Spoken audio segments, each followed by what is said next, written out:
I've just put a comment in there saying make sure you put that in the notes. Why do the notes say explain how in movie Mark Ashton would vote Lib Dem?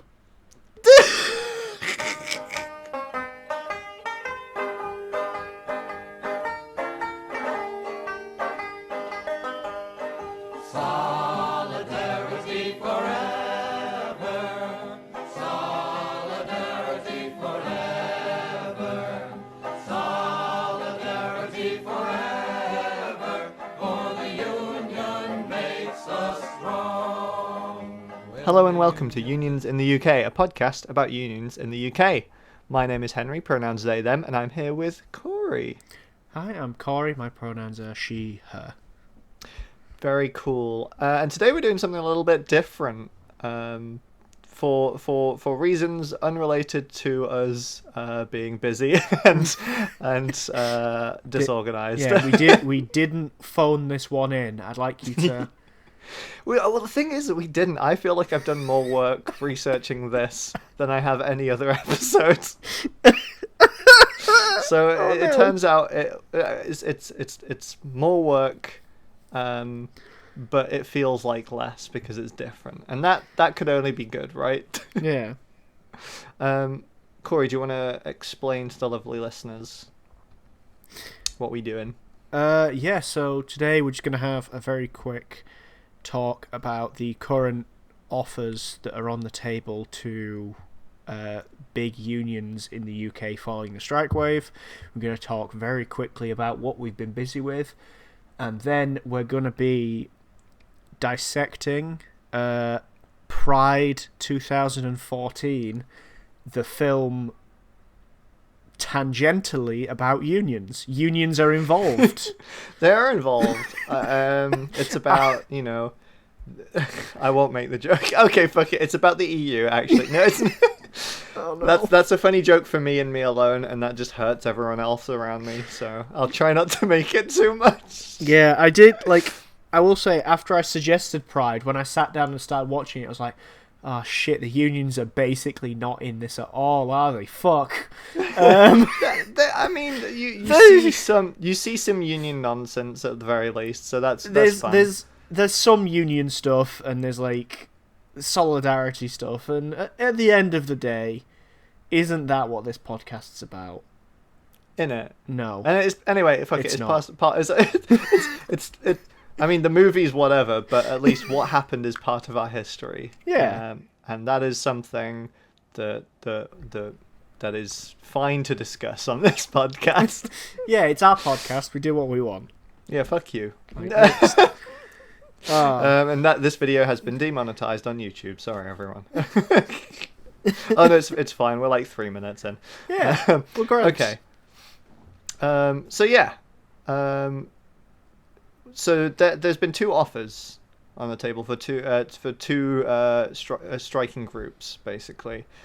So and you might have to correct me on this. RMT's National Rail Workers. So it's the signal workers specifically.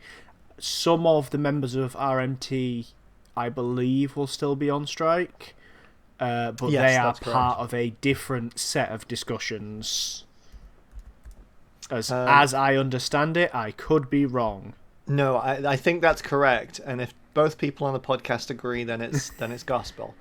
But yeah, they got a pretty good offer, actually.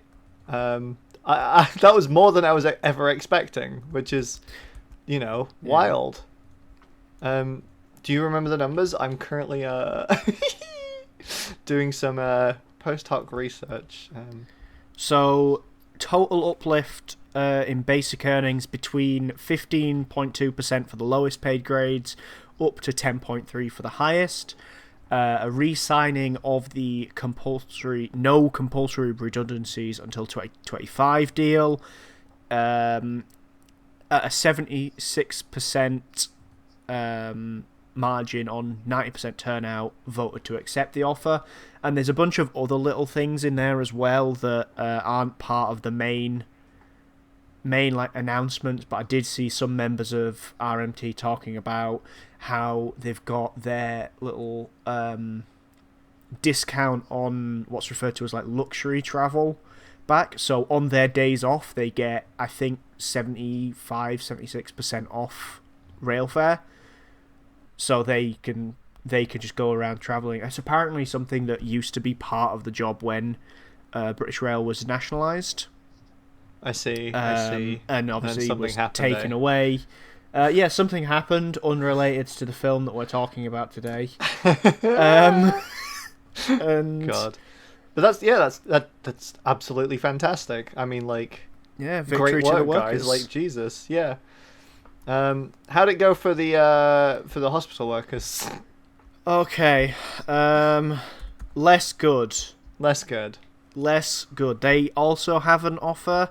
Okay, so the deal that is being voted on by the Royal College of Nurses, GMB and Unite, if I am remembering correctly. I think those are the only three unions involved, but the NHS is big and covers a lot of unions cover very similar areas, so there may be another union in it that I'm forgetting, but to my mind those are like the three big players that are involved. It is, I think, a 5% pay deal with a one-time bonus of I think it works out at around 5% as well of total pay. The RCN, Royal College of Nurses, and GMB are suggesting their members take, and Unite saying that they shouldn't because it will leave nurses around £4,400 off in real terms than they were in 2008. So, still not as good as they deserve. All that jazz. It is just obviously frustrating to see the division between unions over what is ultimately not a great pay deal. Like, it's better than they were being offered. For sure. It's better than they were being offered, and it is frustrating that there are unions that are willing to take the scraps of it, especially just as like a couple days later is when we got the announcement on RMT, and Sure. like it just sort of, surely I can only imagine people in the Royal College of Nurses, in GMB, who are looking at this deal, especially as compared to the one that RMT have just got. I know it's like a different situation and all that crap, like, whatever, don't at me. I know that different things are different, but surely, as a member of one of those two unions, you'd have to be a bit peeved with them to want to accept this deal that isn't even close to what was being asked for. You'd be a bit miffed. Yeah, but I mean, the power is still in the hands of the members. Despite several suggestions to the contrary by union leadership recently, they're not the ones in control of things for the most part. Even if they continue trying to mess things up, they're not in control. It's the membership who is. So, yeah. Unrelated to any other unions. To be fair, we found out a little bit more about that, and I won't talk about it because I can't be asked. We spent most of today's union meeting talking about it, and I don't want to anymore. Okay. But yeah, it's for people not in the know, I'm referring to the UCU, the way that the union management have handled the UCU strike, and calling it off while negotiations are ongoing, and sort of railroading the membership into behaving in a particular way with some very dodgy maneuvers. Yeah. But we've talked about that, so it's fine. We mentioned it. It's done. It's said. Yeah. And like again, it's in our hands. Like all we can really do is continually educate one another about this sort of stuff, and we're doing that. So that's golden. Absolutely. I just hope. I just hope nobody fucks it. I'm being hopeful. I'm still on strike for another 2 days, so that's cool. Depending on when this episode comes out, but Yeah. And the picket lines are fairly cheery and stuff, even though it was really cold today for some reason. But like everyone's fairly upbeat at the very least because we've got music mostly, and dogs coming to visit. But yeah, that's great. Yeah, so we've just been on with. I mean, like I've been on with strikes for this is the second week of strikes. We started Wednesday last week, and we're finishing and going back to work on Thursday. And yeah, it's felt cheery and stuff, and there's still some momentum despite previously mentioned events. But yeah, we're going strong. I hope. What about you, Corey? I know you've been on strike a wee bit as well. Yeah, PCS. We were out on strike Wednesday, the 15th of... Was it the 15th? I don't know. Dates are horrible. Yeah, Wednesday the 15th. It was Budget Day, the day that the Chancellor of the Exchequer announced the planned budget for the next short period in the UK, and naturally, as the civil service and adjacent union, a lot of the membership are being told whether they're getting any sort of decent pay rise on that day, so basically just not turning up for it, and being on strike instead. It was interesting. I got to speak to the head of my organisation, literally the first time I've ever spoken to him, and we saw him coming down the car park, and everyone was like, "Oh, is anyone gonna? We should really ask him to join us. We ask everyone else, and it's like, yeah, but do we want to?" It's like, yeah, okay, go on.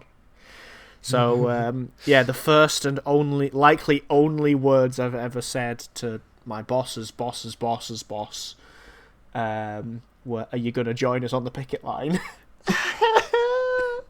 That's good. Yeah, I mean, it is what it is. It's not like I did anything, didn't do anything particularly impressive. It's just funny. Yeah, no, it is very funny. I mean, we had I am face blind while I'm on the picket line, so I'm handing out leaflets. I'll see someone wearing a UCU armband and be like, "Oh yeah, do you want to know a bit more of information about the strike?" And they're like, I'm literally wearing the armband. I'm like, "Oh yeah, sorry."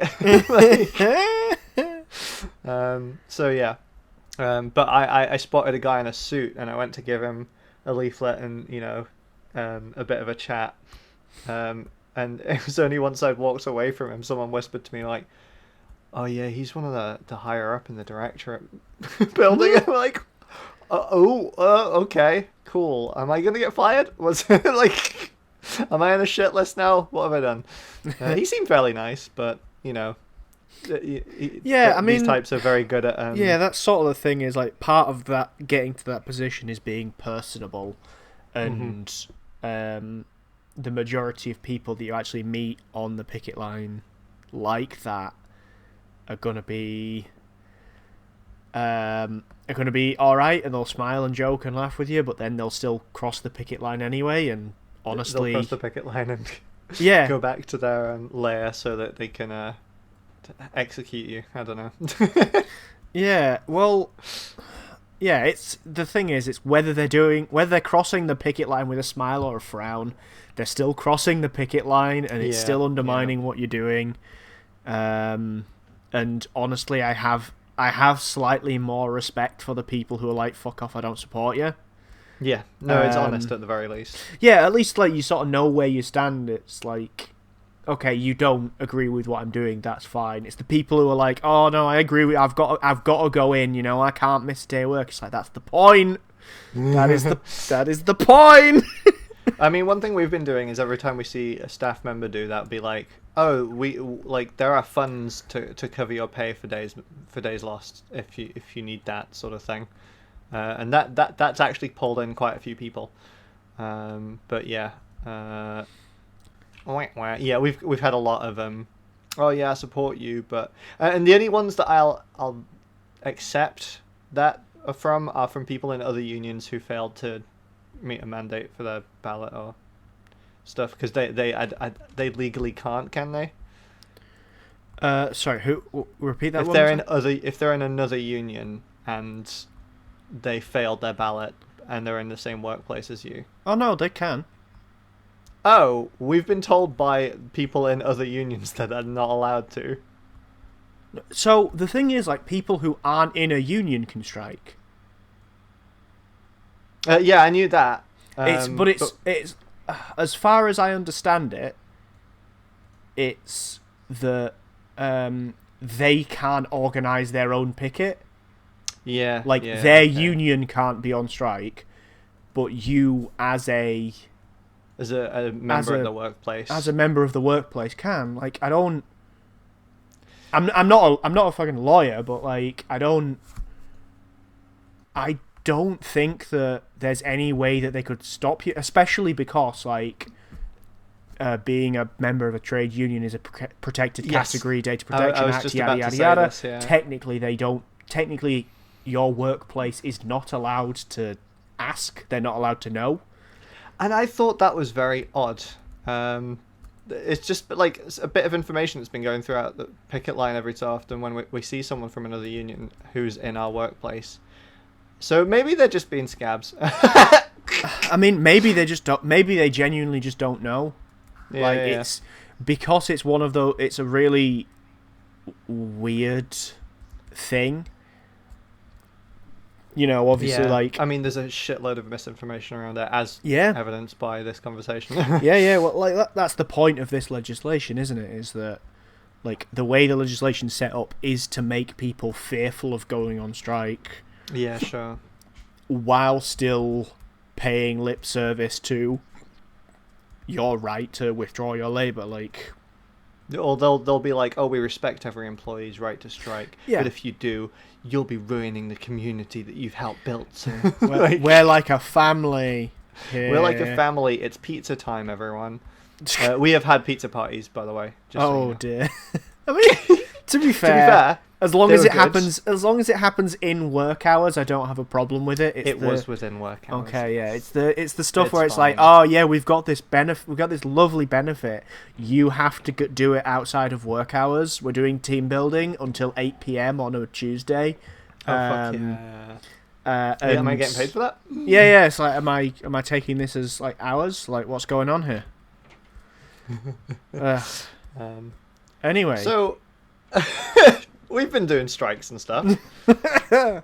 We've been doing strikes and stuff, and now we're going to talk about. I'm shit at segues. Yeah, well, the reason that we're doing this today, we're talking about Pride the movie, is because we've been too busy with strikes to, organise anything else to talk about. So we thought we'd just watch a lovely, happy film that didn't make me cry. It did not. times No, at I least. didn't cry. I didn't cry twice. I can't remember the third time that I might have cried, but I know I didn't cry twice at least. So yeah, Pride 2014 is a movie. I realize they call it Pride 2014 because I'm reading from the show notes that we've written. Uh-huh. Pride 2014 is a fully realistic comedy drama film set in the 80s around the time of the miners' strike. Yeah. It's 100% everything happened in real life. Uh-huh. And All yeah, characters as as reflected are as they were in real life. Exact people, yeah. There's no ideology happening to this film. There's no ideology. There's no people that were merged into one person my gosh. for brevity's sake. They're all real people, which is why you must hunt down that one lady who tipped the Daily Mail and dox her. Find anyone, I can't remember the actress's name, but find anyone with the character's name and hunt them down. I, as a little bit of a segue, Henry, for a joke that only you will appreciate. Okay. You know that bit in The Simpsons where Lisa's like flicking between the different channels on Fox, and it's like between Fox News and like the reality show, and Homer's Yeah. like, "Woohoo, liberals! Woohoo, liberal!" That's me for this whole film. This scene to scene. Yeah. Hell pretty yeah, much. solidarity, liberals. So the film centers around this group that formed back in the day called Lesbians and Gays Support the Miners, who were a group of lesbians and gays who supported miners. I wrote in my notes, the best leftist groups have fucking boring names. Yeah, the ones who do the coolest shit tend to just have the most boring names. That is a very interesting truth. So what we're going to be doing is going through the plot and interjecting with our big clever thoughts about each scene verbatim, and you're going to listen to it and enjoy. Absolutely. So the film opens with Pete Seeger's version of Solidarity Forever, and my notes start with "All rise for the fucking anthem." This song slaps. This is great. And they use actual like archive footage of the news. It was the Orgreave, I guess I was going to say riot, but maybe that kind of. I mean, it was the Orgreave police riot. Like, I Yeah. like the term that they've started using in the US to describe when the police go off on one as police riots. So I'm stealing it. Yeah. Okay, that's good. The Orgreave police riot, and clips from that showing police beating the shit out of striking workers and them resisting. Yeah. So then we sort of go from like a bit of a montage into one of our main characters watching this after a one night stand, and he's Champion. Yeah, he's inspired by his hate for Margaret Thatcher into leaving this guy that he's just had sex with to go and start something, but we don't know what yet. I just want to interject real quick. Mm-hmm. We're going to talk a lot about the characters in this movie who are named after real life people. Any of the weird comments I make about the characters are not related to the people. The people are real life people. I say a lot of which are still alive. So if I call Mark Ashton an adorable little baby or a hot cock or whatever the fuck, I'm referring to the character. I'm being normal, okay? I'm not sexualizing the historical figures or the living people. Just the two-dimensional form that they take in the movie. Sexualizing the pixels and only the pixels. Mark Ashton sees the Margaret Thatcher and goes outside. I just wanted to draw a point to the old man yelling outside the window, getting mad at Mark, saying, "We'll no more of your deviant parties. I want deviant parties." You have deviant parties. Like they're not to be normal. They're not deviant in the same way, but those are like people would be upset if they knew what you put on your TV. It's Adam's TV, but yes, point taken. No responsibility for the cursed shit that I've seen. Thank you. Great. So then we go to the Pride March out in London. And No, there's a little bit before that. Because I must have blurred this bit out. Go on. Yeah, we see one of the other protagonists, whose name I forget. He's just in my head. He's Bromley. Oh, Joe. Yeah, yeah. Joe, he Joe, gets given a audience insert. camera by his mum, who's like, "Oh, look at you! You're all grown up having this camera." And then the silent, awkward dad nod from the other room. Oh yeah, yeah, yeah. And I just wanted to. No, I'm very sad that I missed out the disaffected father. Like, Yeah, that's the silent dad's relationship is genuinely, is. I think it's really quite interesting in it is, yeah. in its way, especially like how it ends up later on in the film. Well, I mean, like, spoilers for this fucking 8-year-old film or whatever. It does set the scene of he's called Joe, of Joe's party, Joe's family. Yeah, the dynamic there is set up instantly, which is really good. Yeah. It's quite cool.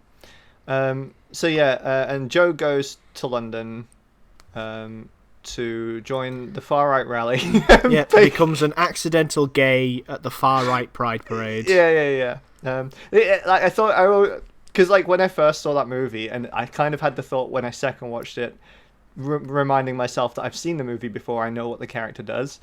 Where there's a few far right nutters throwing shit at the Pride Parade, and Joe's kind of stood between the Pride Parade and the far right people, and I was just like, oh, there's a moment that he could just like join the far right guys. Like, I don't know why my mind went there, but yeah, the Joe is suddenly outed into the open.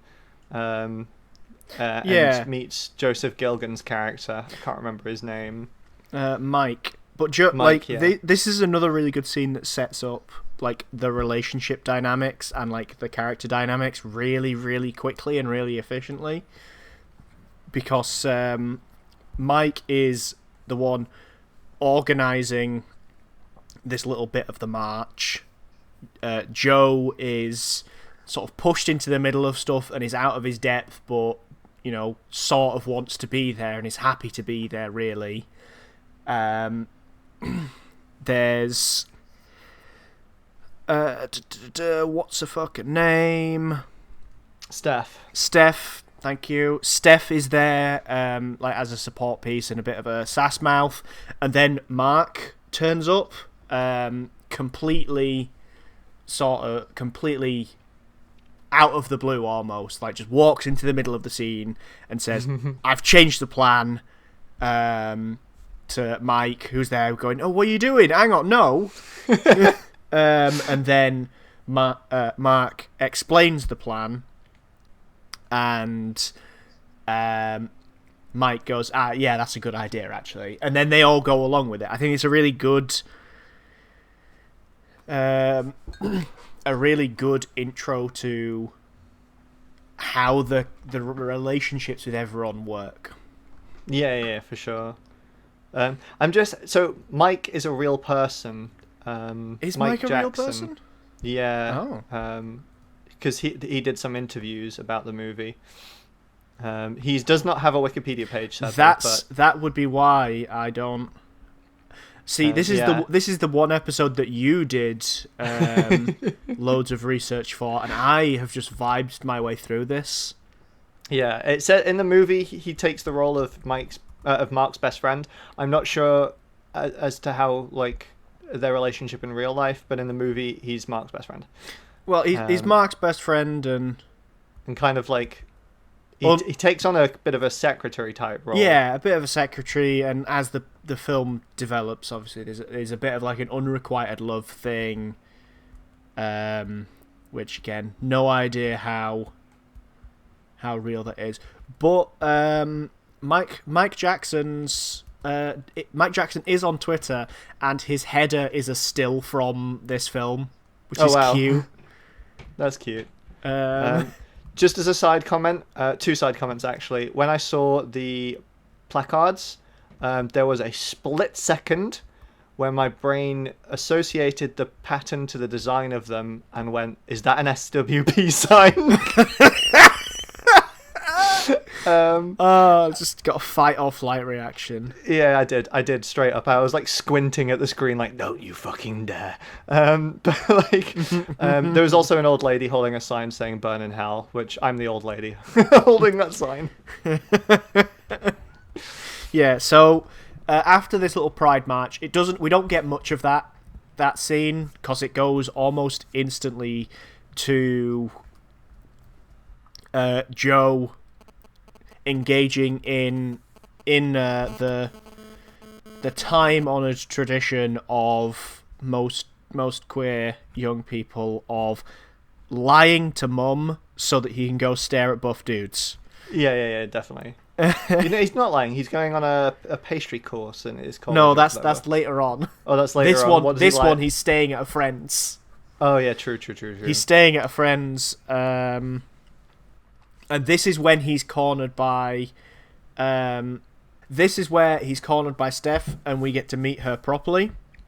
It's a weird intro for her because like, had Joe even met her at this point? I guess it's assumed that they're chatting during the march, right?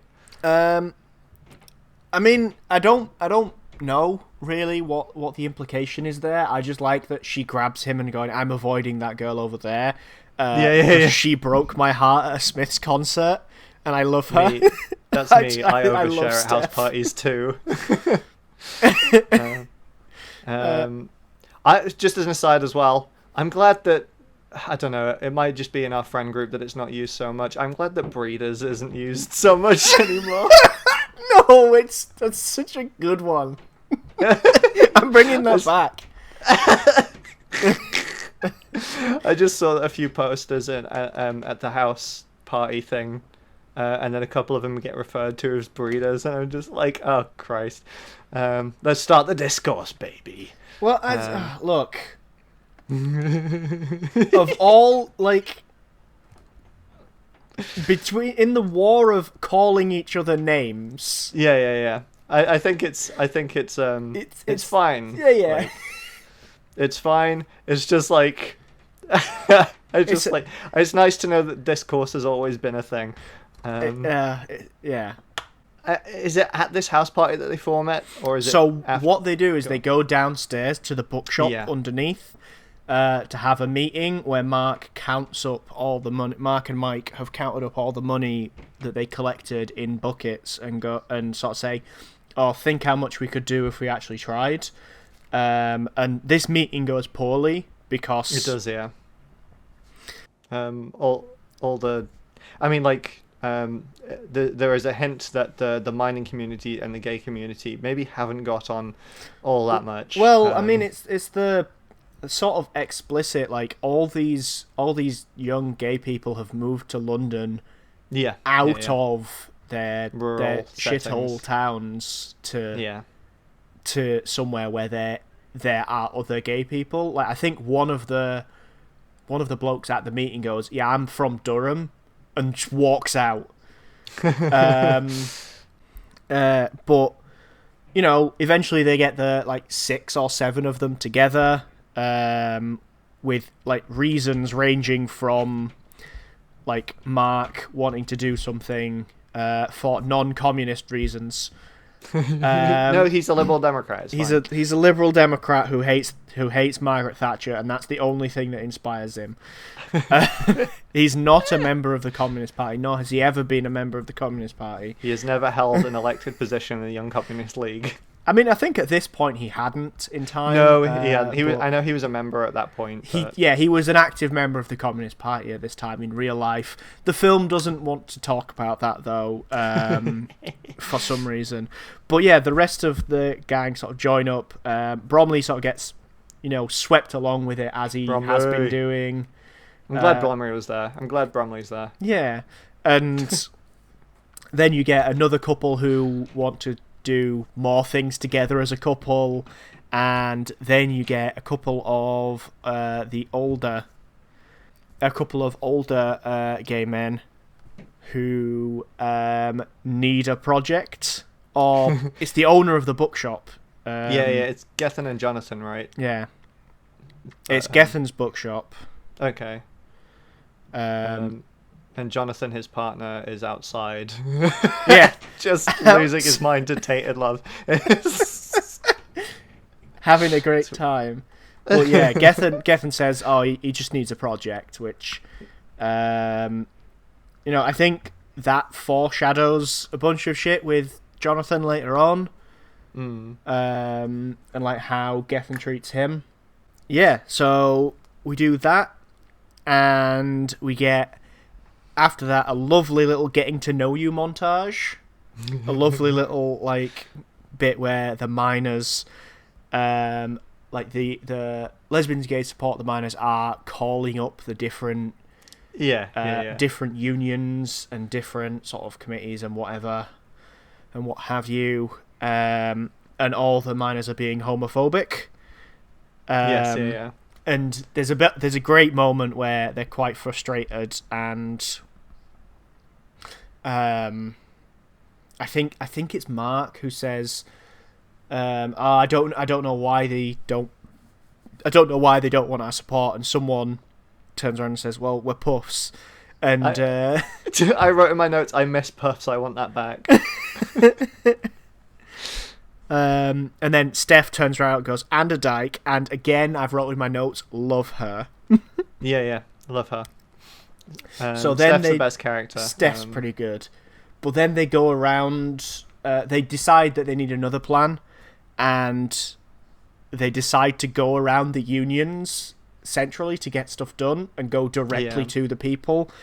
And honestly, yeah, that's fair. Yeah. Like just thinking about it though, like the being like an LGBT group and them, like, despite constant homophobia from the people that they're trying to help, are still like, no, we gotta help them. Like, it's just like that is well, one, insane, but two, like, really, like, cool. I don't know, like, it's wild. I mean, just thinking about it back then. Yeah, I mean, I think a lot of that, like, again, so I think a lot of this is, like, painted as Mark's, like, radicalism. It's painted as, like, something internal from him, when, again, in reality, he was an active member of the Communist Party in the UK. He likely had read a shitload of books, or, you know, at least some books about solidarity and about the way to unite and organise the working class, and it's likely that he had at least some understanding, and probably wasn't the only one. Like, I'm putting this all on Mark here, but that's because I'm lazy and have done fuck all research. But no, it's more than fair. Like, I suspect a lot of them had some kind of understanding of like the working class and how to organize it, sort of thing. Yeah, and just sort of that understanding that, you know, no, eventually they're going to see that this is a common struggle, and we're going to get through to them. There's a really good line later on that in fact, I'll save it for later on because I wrote it down. I know exactly what scene it happens in, so that's fine. That's but good. Yeah.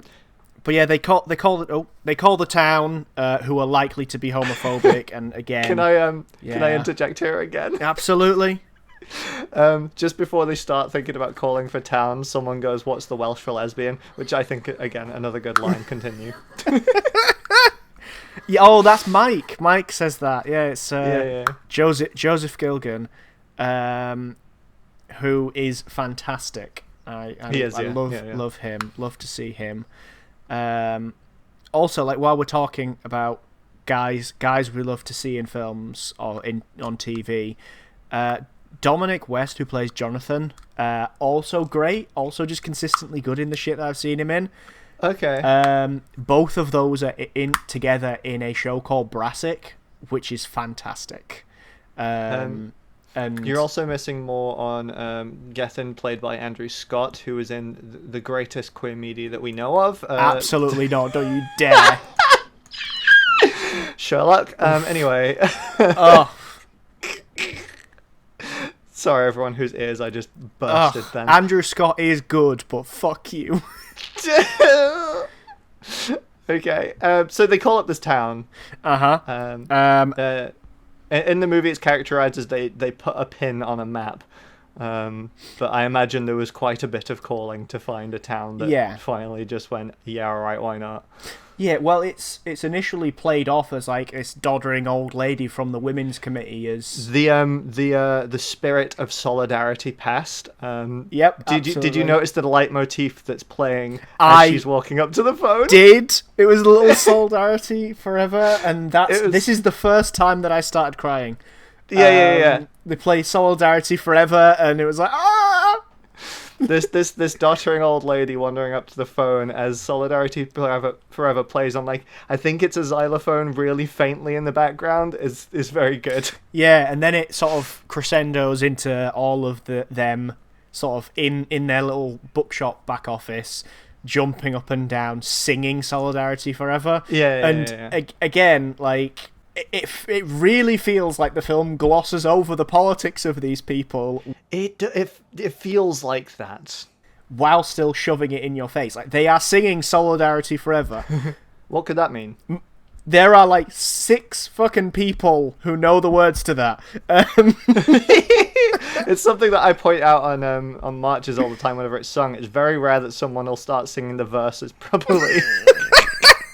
I got embarrassed last March, just as an aside, the last March we were on, because I joked to Corey saying, oh, no one knows the rest of this, watch them stop after the chorus. And they continued. And I was like, wow, there is egg on my face, huh? Yeah, it's not like I'm not like gatekeeping Solidarity Forever here. Like, no, absolutely the point not, I'm making is that, like, for people to know the lyrics to that, you're saying something about their politics. Yeah. And I sort of understand that isn't the story that this film is telling. Like, it's not telling a political, like, a story of, like, political theory so much. But, it is a political story. It's a story of political ideology. It's incredibly political. It's so political, and it sort of fucking sucks that that everyone in it is just apolitically nice. Yes, yeah. I mean, there's a bit right at the end, and like, I mean, spoilers if you want to listen to this in a line with the movie, but there's a bit at the end where one of the organisers at the Pride protest at the end says, "Look, no politics," sort of thing. And it's weird that that's in this movie, huh? But anyway. Well, I mean, like, we'll get to that when we get to that. But like, I did look at that, like, because I was actually writing like, this type of pride parade is alien to me, and then someone comes up and goes, no politics, and you go, there it is. There it is. So yeah, it cuts to like Di, who's again a guy I love to see, Paddy Considine. Yes, yeah. Fantastic actor, amazing in everything he's in. He turns up and is shocked that these people are gay. It was like LGSMA. What's that stand for then? Like, oh, that's good. And then they meet in they go to a McDonald's or whatever. It's a booth in a restaurant of some kind. They go to a Greasy Spoon, and they have this little chat, and that is actually the shot that's on Mike Jackson's. Oh, that's cute. Mike Jackson's Twitter header is that shot of Paddy Considine mansplaining solidarity to them in the diner. It's 2 hands, right? Yeah, with 2 hands. It's a double hander. Like, you gotta get these young gays to understand. I'm dunking on Di now because he made me cry like 3 times throughout the movie. Yep. But yeah, it's, again, this is sort of presented as this is a Mark Ashton plan. Like, let's go to a pub. Who fancies a pint? And they go to a gay bar. Yeah, good. Very good. And, you know, Paddy's there to present thanks. And someone does call Mark a commie at one point. Someone does call Mark a commie when he comes on stage first. They acknowledge it. They did it. They don't have to do any more now. Yeah. Everything that's been said needs to be said's been said. But yeah, they go to this club and Paddy presents thanks from his village, And I cry. And he fucking nails this speech. It starts off awkward, but then he does some sexist patter, and Yeah, I forgot about that. Yeah. The women. Yeah, this is fucking. yeah. God's sake. They're a lot more feminine here, aren't they? Yeah, that's the line, isn't it? Yep. Yeah. I can hear it in my he head. just does some sexism because it is the 80s. It is the 80s. And we can wash the filthy communism off, but that's gotta stay important to history. That's important. You get rid of that and you've ruined the movie. You can't whitewash it. God's sake. But yeah, it is what it is. I'm not mad about it. It's sort of funny what gets kept in, Yeah. It's funny what they chose to keep in. Yeah. But it's okay because I'm crying by the end of this scene. So yeah, he does a little soapbox speech about friendship. I think it's one of the lines they use in the promo for the movie as well. When you're alone and so on. I can't remember the speech off the top of my head. I just remember that line. Yeah, I just remember when you're alone. And knowing you have a friend, well, that's the best feeling in the world, isn't it? Or something along those lines, right? I went Irish there at the end of that for some reason. Yeah, we're not doing accents. The English have done enough to the Welsh that I'm not. I know, Try bloody it. hell. But yeah, then the gays get him hammered, and they recruit some more lesbians, so that it's not just Steph on her own. And then it instantly smash cut to Wales. Yeah. Smash cut to Wales at this it's a women's group of the union. Is it, or is it? It's the Welfare Committee, which Right. is basically what this was the wives of the miners would organise to keep people fed, to do shit and do the hidden work around strikes so that the men could do the strike. And I think it's actually really cool that the film does this. Yeah, That definitely. it centers around them, because it could very easily have centered itself around Paddy Considine, and sort of washed women out of it entirely. And it's really fucking cool that it didn't. Yeah, definitely. But yeah, we get so the way that we're introduced to this is we've got the sort of everyman miner and his wife who've just moved to the town, and he's going off to the strike, and he's just Sean and his husband. Shan and husband. Yeah. And he sort of sends Shan off to the welfare committee to sort of say, let them know that you've got skills and you can help out. And she's there packing lunches as they're having this discussion about whether they want to accept money from Lesbians, Gay Support the Miners, which is where we're introduced to the queen bee homophobe who does not want to kill the gays. The lady who she has a very, I thought it was a cool speech later on. She's not cool, she's a dickhead, but I thought the speech was fairly interesting at the very least, but we'll get to that when we get to it. The only line that I can actually remember her saying is, "I've read articles." Yes, because that's a good one. Yeah. Oh, of course. But yeah, there's a bunch of I'm not prejudiced against gays, I'm just a realist. Other people are prejudiced against gays. Which, that's how people justify prejudice. Film clever. Film good? Question the film mark? did a good job at highlighting those weird narratives and talking points and being this is the homophobia. This is where it hides. Yeah. And then basically after this, it's sort of accepted that the town is gonna accept help from Lesbians, Gay Support the Miners. And Thank you, Imelda Staunton and Sean. I can't remember Imelda's character. Yeah, I mean, let's talk about her, because she's she's not the homophobe isn't actually the queen bee, it's her. She's a real person, Hefina Hedon. I've just quickly gone onto Wikipedia. She died, unfortunately, in 2013, so just before the film was actually made, or released at least. But she was an activist within the Welsh Labour Party. Yeah, No, she like the movie her is very cool. I have no idea about real life her, but movie her is cool. Yeah. Like, growing up in where I grew up, like, I'm not like super working class. Like, my dad was a teacher, like, but his dad was a miner, so we grew up with enough of like the working class affectation around a bunch of stuff that there's certain things that I recognize. And like the town I grew up in pretty working class. You know, there's still a working men's club, which sure. does have the exact same vibes as the one that they go to in this film. Like, I am the Leonardo DiCaprio meme pointing at the screen going, I was just there for my cousin's birthday. Like, it's still open, it's functional. We go there every Boxing Day as like a family. It's really fun.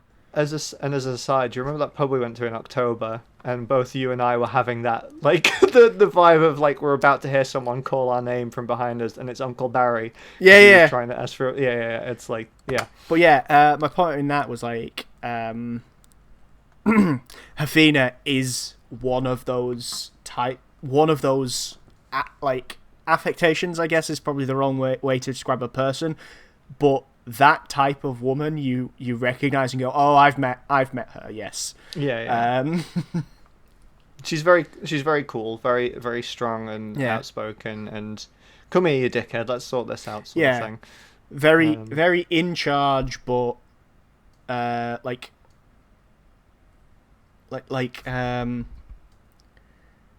you know, not standoffish, but like distant. Well, you know, she's like, I don't know, she, like, her character always felt a bit like warm. Yeah. Like, you do want to, like, hang out with her, sort of thing.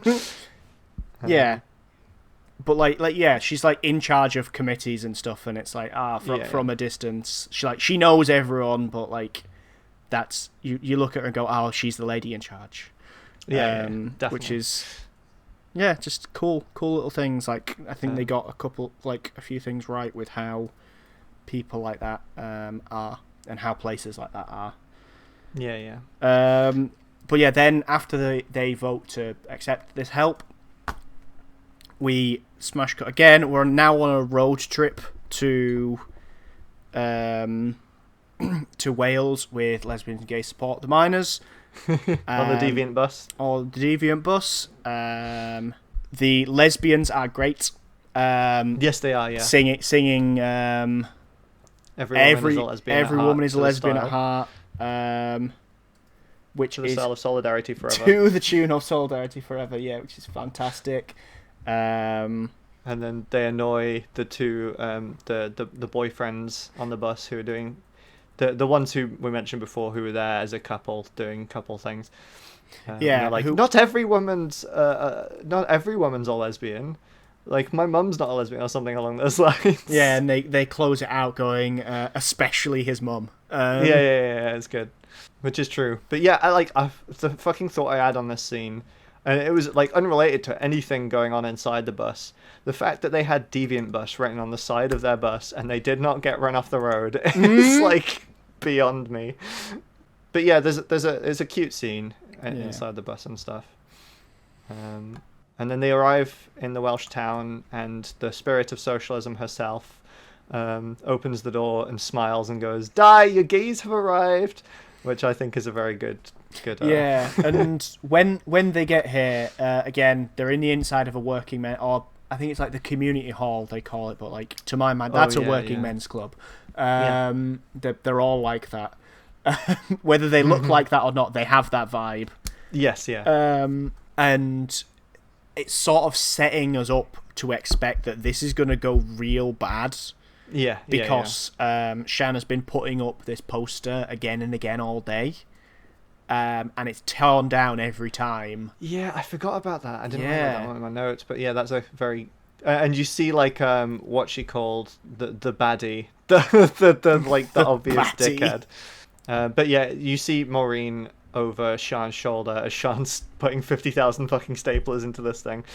as Maureen like very angrily organizing stuff behind her because it's kind of hinted it was her or someone working with her. When it comes back, like the last time we see that like it focuses in on that poster, someone has very carefully cut around all of the staples. Because Shan had put like a line of staples around every edge of it. Yeah, and someone had very carefully like cut through the middle. Again, sort of setting it up for this going real fucking bad. Yeah. But yeah, your gays have arrived. Then they're going to the kitchen at the side bit, and you're introduced to Cliff Barry. Cliff Barry, played by who I another guy, find. Bill Nighy. He played Bill Nighy, yeah, very good. Who I couldn't find information on, but I probably wasn't looking that hard. But I really like this character. Mostly because he's a secretary in the movie, and he has a big like ledger, and I think all secretaries, regardless of what organization you're with, should have a big ledger. I think that should come with the job. You'd have so many ledgers, though. Oh yes, please. Give me the bucks. It's a big ledger as well, like fucking huge buck. Yeah. But yeah, like the awkwardness continues as Bill Nighy sort of awkwardly doesn't really look at any of them and shuffles off and looks like he's about to sort of say good luck, but sort of goes whoof and just leaves. Well, you also have the Spirit of Solidarity-esque immediately wanted to ask questions about lesbians. Yeah, it's can we clear something up about lesbians? She's great which as well. Is very funny because it fits with my narrative that I've got going on in my head is that old women are queer as shit. Like they're like they hit a certain age, all the barriers come off, and they're just queer now. Like, like that's it. Oh dear. That's my headcanon, and you can't tell me otherwise because it's my opinion. It's my opinion, and it's the only one that counts. Yeah. So they go out into the hall. They have another speech, but it's Mark's turn this time. It's Mark, and it's a shit show. He fucks it. He fucks it real bad.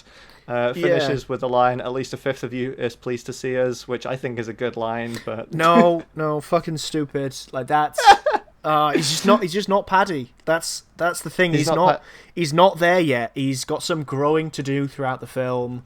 He's headstrong. He's got good plans, but he can't make a speech about friendship.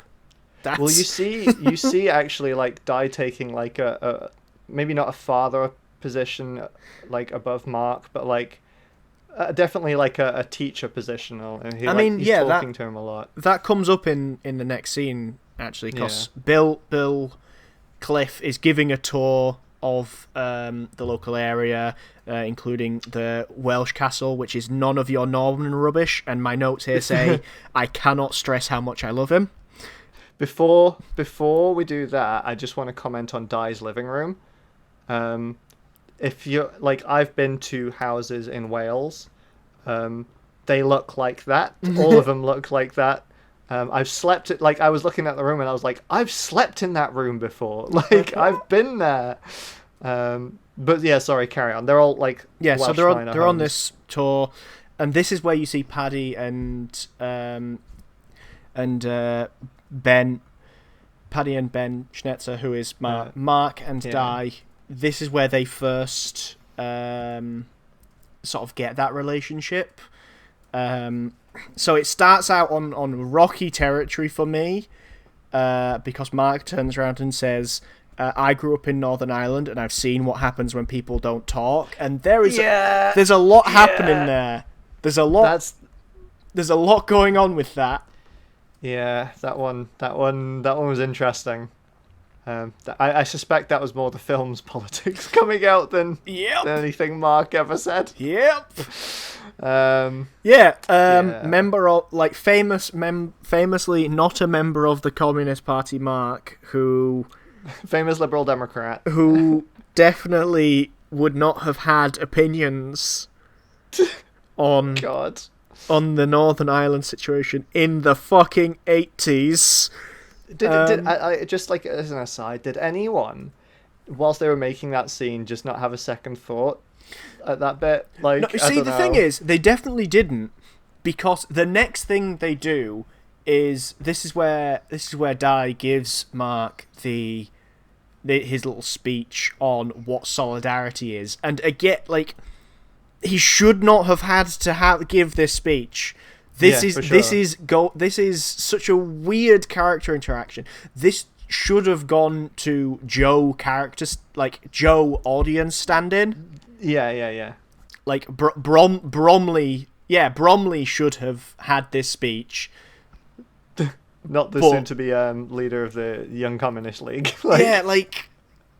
Such a fucking weird choice. They didn't seem to think any of this through, really. They sort of went, oh, for the narrative of the film, they need to learn from each other. So, the LGSM need to learn what trade union solidarity is about, and then it goes on. It goes on again to have fucking Jonathan give a law lesson on when you can and can't be arrested to the miners, and they should not need the law lesson. This is another thing that they wouldn't have needed. There's a line there as well. The police can't do that. That's illegal. Which would be lol. again very odd for either of those groups to say. Considering their dealings with the police, half the time. I mean, a lot of them had been arrested at this point in the movie.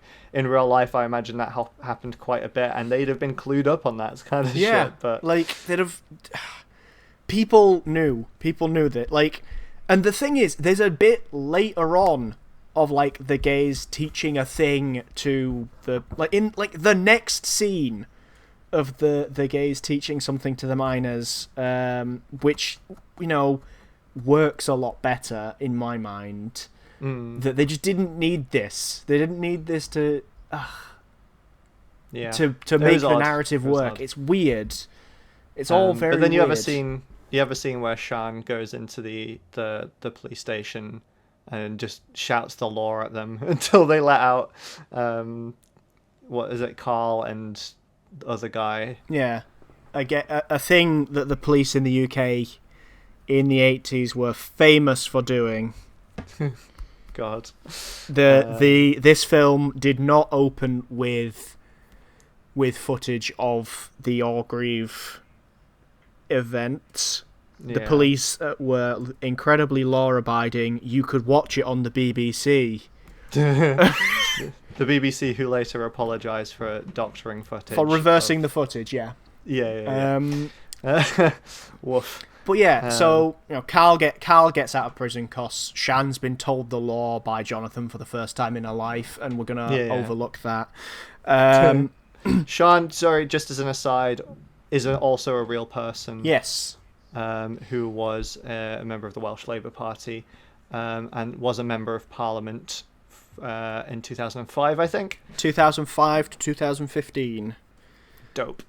So probably fine politically. I'm not looking into it. But you'd think she'd be clued up on the law, maybe. I mean, I know she was a member of Parliament. I mean, that was that was 20 years later, and, but even so, again, the idea that people just didn't know that is absurd to me. That doesn't feel like the unions were literally there for that. The unions aren't there for much but to be administrative bodies during this strike, really. But that's the kind of shit that they do know. That's the kind of knowledge that they do spread of here's the actual things that can be done. Yeah, that's what you get in rep training, right? That's what they do. That's the advantage of having the big bureaucratic union, is that they know the bureaucracy. Yeah. But Carl gets out of prison or jail, whichever. I don't know. He gets out of police holding, goes up to Dai, and there's a great little exchange, sort of aggro exchange between Carl and various other people, where Carl's like, "Is that the gays?" and Dai just sort of nods and goes, "From London," which is just great. And Carl has a very, very aggressive, "So you'll have a pint, will you?" Yeah, Which, the scene where he could punch them, but he very violently thanks them instead. Like, yeah, absolutely. 10 out of 10. Which sort of leads on to another sort of party in the community hall in the next scene, which comes back around to Gwen, the spirit of solidarity, getting her answer to her question about lesbians. yes. Is She- it true that they're vegans? Is it true that they're vegetarians? That's the one, yeah. And then one of them goes, vegan. Yeah, actually, we're vegan.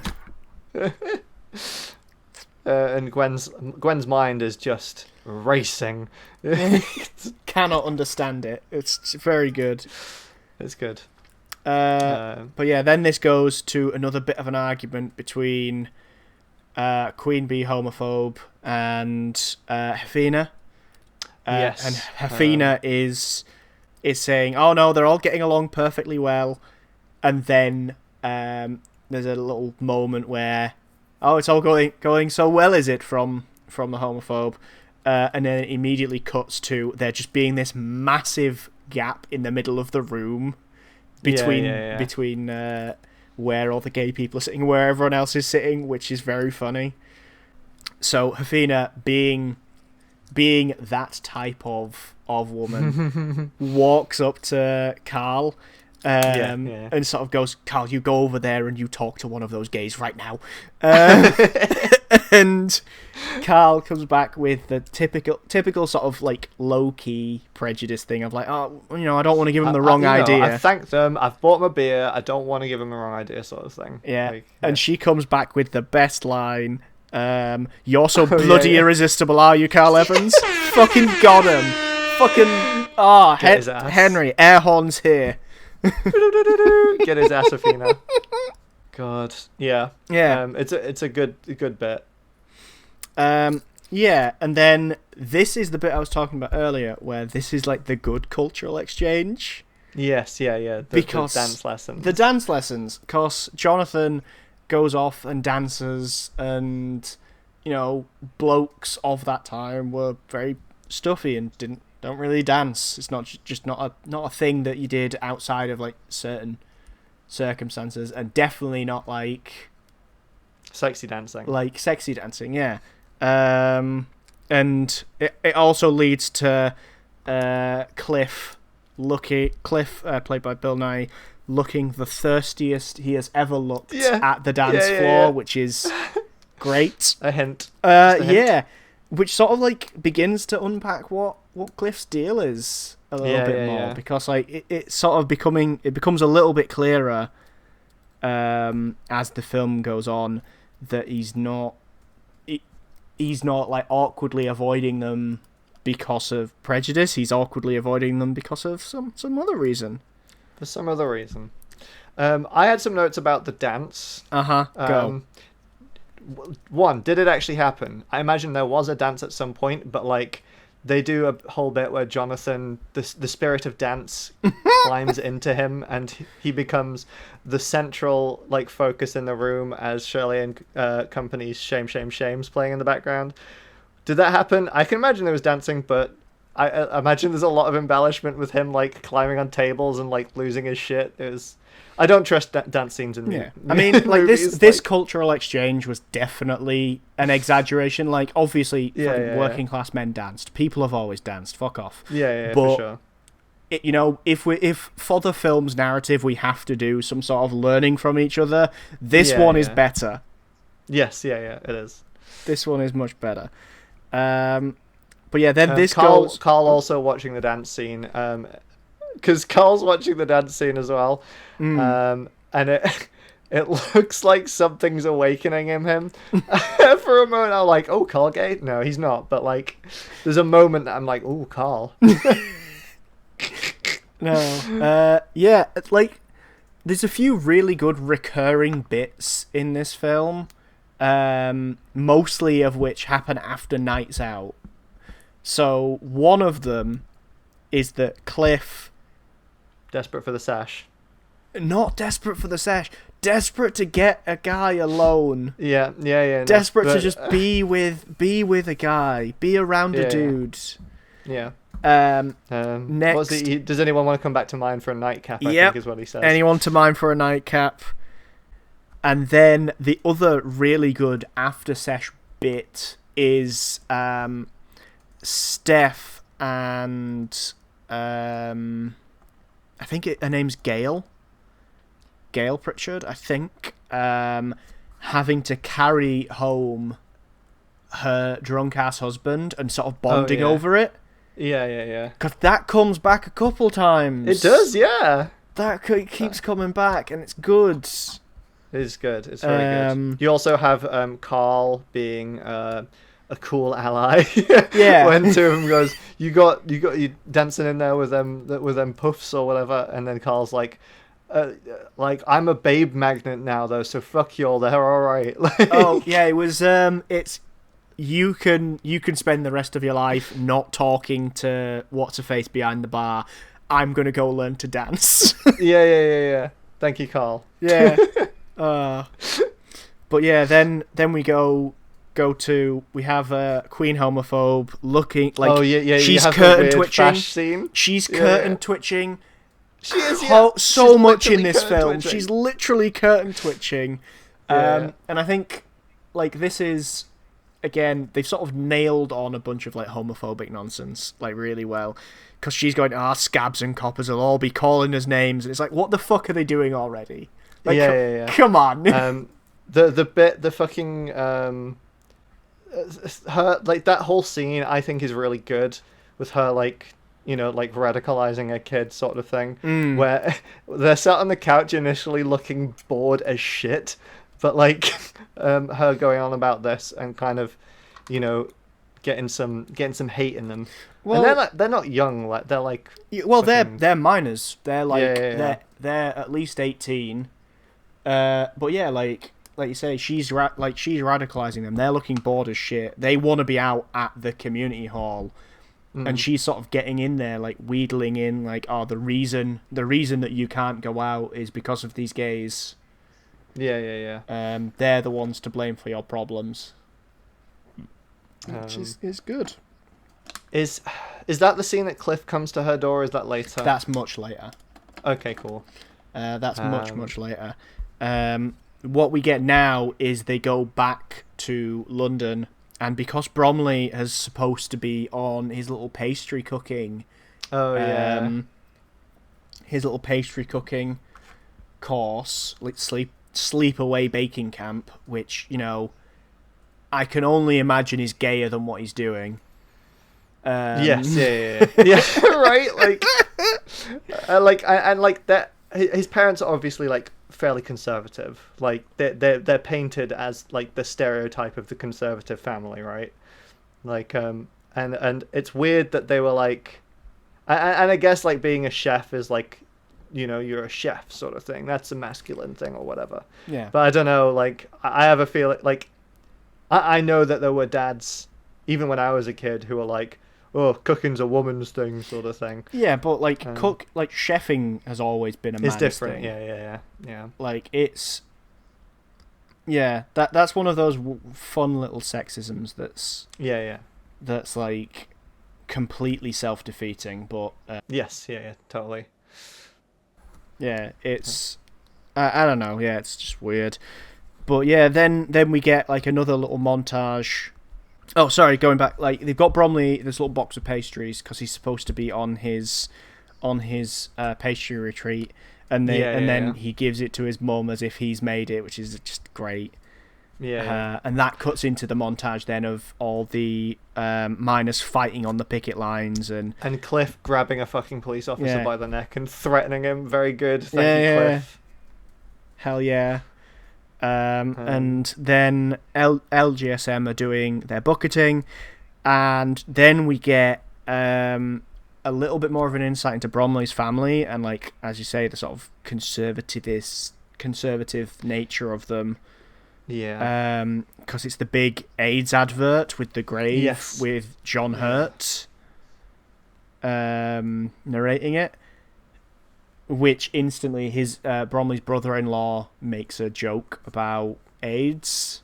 Oh, yeah. I can't remember what he said it stands for. But I'm not repeating it. I just no, I don't it's think probably it's not great. No, it's not. Yeah, it just sucks, and that's sort of the Super homophobic. yeah. Again, that's the like Bromley in this film is the audience stand-in, really. Yes, yeah. And it's sort of like he's there to observe shit. He's literally the photographer of the group. Like he's there to memorize things and see them. And like as the audience you're supposed to connect most closely with him, I think. And Yeah, no, definitely. Like, it's a movie about him hanging out with his gay friends in Wales. Like, yeah, and I think like having him be like, oh, you know, he never thought he'd be gay. He's come from this little conservative family. I think that's a clever choice on behalf of the movie to be like, oh, he's not, you know, gone out of his way to. Well, he has gone out of his way to do this, but he's not like he's not the same as Mark or Jonathan, or like even Gethin. yeah. He's just there to watch them, and then you're there to watch the world around him and everything. You also see Joe just like storing his gay shit in his room, and I guess like where else could he put it? But like, just like I don't know, find a dead drop somewhere. Yeah, he's storing all of it in like My First Bible, like My Illustrated Bible or some shit. Isn't Yeah, it? yeah. It's great. 10 out of 10. And then you have I'm pretty sure I'm missing stuff because I got notes here about the Christmas bit where So it's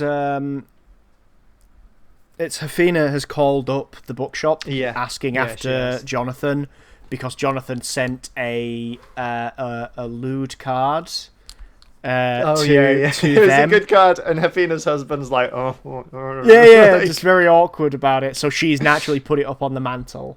yeah. And fantastic. Fucking, I'm getting that card. I'm giving it to all of my friends.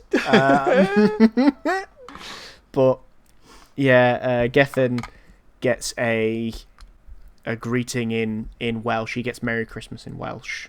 Nadolig Llawen, I think. Yeah. I'm probably butchered the pronunciation of that.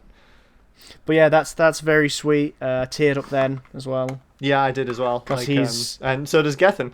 Yeah, because he's been like chased out of Wales effectively. Like again, going back to like the earlier conversation, like in the bookshop where a bunch of them were like, no, we've come away from those places because those people suck and they hate us. And Gethin is one of those refugees to London. Yeah. Oh. Yeah. That scene fucks me real bad. Yeah, and then we sort of engage in another one of the little cycles that the film has, which is following something sort of uplifting and fairly positive and, you know, heartwarming with something absolutely soul-crushing and terrible. Oh, yeah, God. Because we go back in the new year and things have got real fucking bad. Like the village, everything being boarded up. Everything's and, like, boarded fucking- up. There's more news clips of Margaret Thatcher smashing the unions and shit. They are playing bingo for tins of beef to raise Yes. money Yeah, for the strike fund. And this is where one of the lesbians that they recruited into LGSM after the initial founding, one of the vegan lesbians who isn't Steph. Yes. This is where she starts talking about like women's concerns in the group. And this is played off as really annoying. Like, she's supposed to be really annoying here, but this entire time I'm going, no, she's right, though. She's correct. No democratic process. You are just all following Mark's whims. And in real life, the group had huge issues with misogyny. Like, There was like constant complaints about like women feeling like what's the word, intimidated by male members and being shouted over a lot and stuff. And it sucks that the film's kind of like, oh, look at them, they're just being silly, they're being annoying. Yeah. Oh, those silly women wanting their rights. Wanting their rights. And there's a bit where a lady turns around and I thought this line was funny. It just sucked how it's applied. Yeah. As I don't care if you're Arthur Scargill, don't talk during the bingo. It is. Which I think is a banger. It's a banging line. It just fucking sucks where it's applied. Yeah. And then Cliff's having a little chat and talking around. Yeah, he talks about coal and hating Thatcher, and I'm in love. Margaret fucking Thatcher, and the way Bill Nye he delivers that line is delicious. Mm. And I don't. This is the point where, like, if you're watching the film, I don't think, like, it's weird to me if you're watching that film and you like Thatcher and you got that, you even watched the film in the first place. But I know people who like Thatcher who've got to that bit and like, that's funny. Anyway. Yeah, like no need to unpack that. No. Why does he hate Thatcher? It's because she's a woman. That must be it. Anyway. Yeah. But then, Mark is inspired by this, and he gets up on the table and starts yelling about raising more money and doing something amazing. And this is exactly what the lesbian was talking about, with no democratic process. Yes, yeah. It's exactly it. There's the bit here as well when he started doing that. My immediate thought was, get your feet off the chairs, Mark. And then immediately someone else goes, get your feet off the chairs, Mark.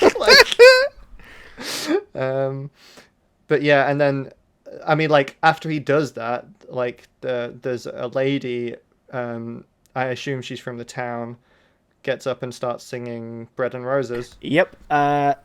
This is another one of the times when I cry. This is where I cry hardest in the film, actually. Like, yeah. I don't know. This just gets me. Yeah. Everyone joins together. They all get up. It's a good song. It's good. It's good. It's good. And then, I mean, like, just after Bread and Roses like finishes, that's when the two children of the Queen homophobe come in, start shouting stuff, but like Martin immediately grabs them and throws them out. Yeah. So Shan's husband Martin, who's sort of present in the film. She's there. he's just there. Like, I think he gets a bit of a raw deal at the end. He does, yeah. But for most of the film, he's there, and he's a bit of a bumbling guy. Like surface level homophobia, bubbling up every so often, but like heart in the right place sort of thing. Yeah, this is where like the heart in the right place thing comes out, because he chucks out the homophobe brothers, and he goes, "If you touch anyone in that hall, I'll break your arms and legs for you." Thank you, that's a great threat. Ally. Like, as if they need it doing. Like, I'll do it for you. That's good. It's good. We go back to Di's house, and Cliff is there, drunkenly reading poetry. It's fucking great. It's just I put a line here saying, "I love Cliff so much." I assume that was in reference to the poetry. Yeah, he's just there doing poems. Yeah. Then we go back to fucking Carl and his mate, who they asked Jonathan, I think, to learn to dance to get girls. Oh, and, yeah. Fair play to him. And you have Gwen sat on the couch asking, well, I can't remember what she says. She's asking Steph if she's got anyone that she loves. Oh, yeah. Because this is where she gets out the locket of her dead husband. It's such a cute scene. And she's again, saying, don't know if Gwen is a real person. She might be a combination of multiple people. But she's only down in the Wikipedia as Gwen, so I imagine she's just, the spirit of socialism. Yeah. Yeah. But yeah, that scene is so fucking cute. And then it cuts back to Queen homophobe. Well, no, there's another bit there. There's another bit first, which is Mark outside, pissing and moaning that they've got nothing and they need to do something bigger. yeah. And then he storms back inside after Mike has come out to grab him, and Mike, and Mark has stormed back inside, and Mike's like, yeah, there's nothing worse than a lost cause, and it's like, okay, you fancy him, okay. Yeah. That's what that. And then it does go to Queen Homophobe, who is again literally curtain twitching while her two sons read either the Mail or the Sun or something. Yeah. And are losing their minds at it, like absolutely frothing at the mouth over it. It's perfect. This is perfect British villain. Like she's curtain twitching. She's got her two adult sons reading the Mail out loud to her. These people are real. They exist. They're real. They walk among you. Among us. Fuck off. But then that's when Cliff comes to her door, right? Yeah. And then like starts talking to her about it and like, why don't you come and join us or something like that? Yeah. And then she goes, like, have you seen what they're writing in the papers? Yeah. Yeah. Well, it's one of the sons that comes up and goes, Cliff, have you seen what they're writing? And then Cliff comes back with, I don't believe what they say about us. Why should I believe what they say about them? I wrote that down because that's a good line. It is, yeah. It's really good. And that's when Gail, who is, again, carrying her drunk-ass husband home with Steph. Steph has helped clean up after him after he threw up. Yeah. Which, again, is another one of... is that recurring bit coming back again.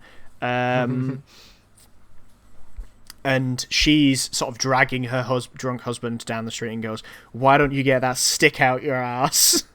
Oh no, that rod out of your ass. That's it. Yeah. And that's it's just after Cliff has like delivered something quite like heartwarming to her. She's like, oh, why don't you pull that rod out your ass? Or like it's good. It's good. Yeah. And then it's I completely forgot this happened, but this is when Gethin had come back. Yes, Gethin had come back.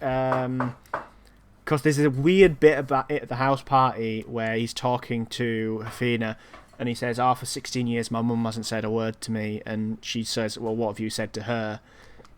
Which is I don't know. I think there's something to it, right? Like if you do cut someone out and you still miss them, I think there is something to be said for if you do miss them and you do want them back, trying, after a while, like at the point where it's like, right, no, I do miss you, it's been long enough, I'm gonna sort of see where we go here.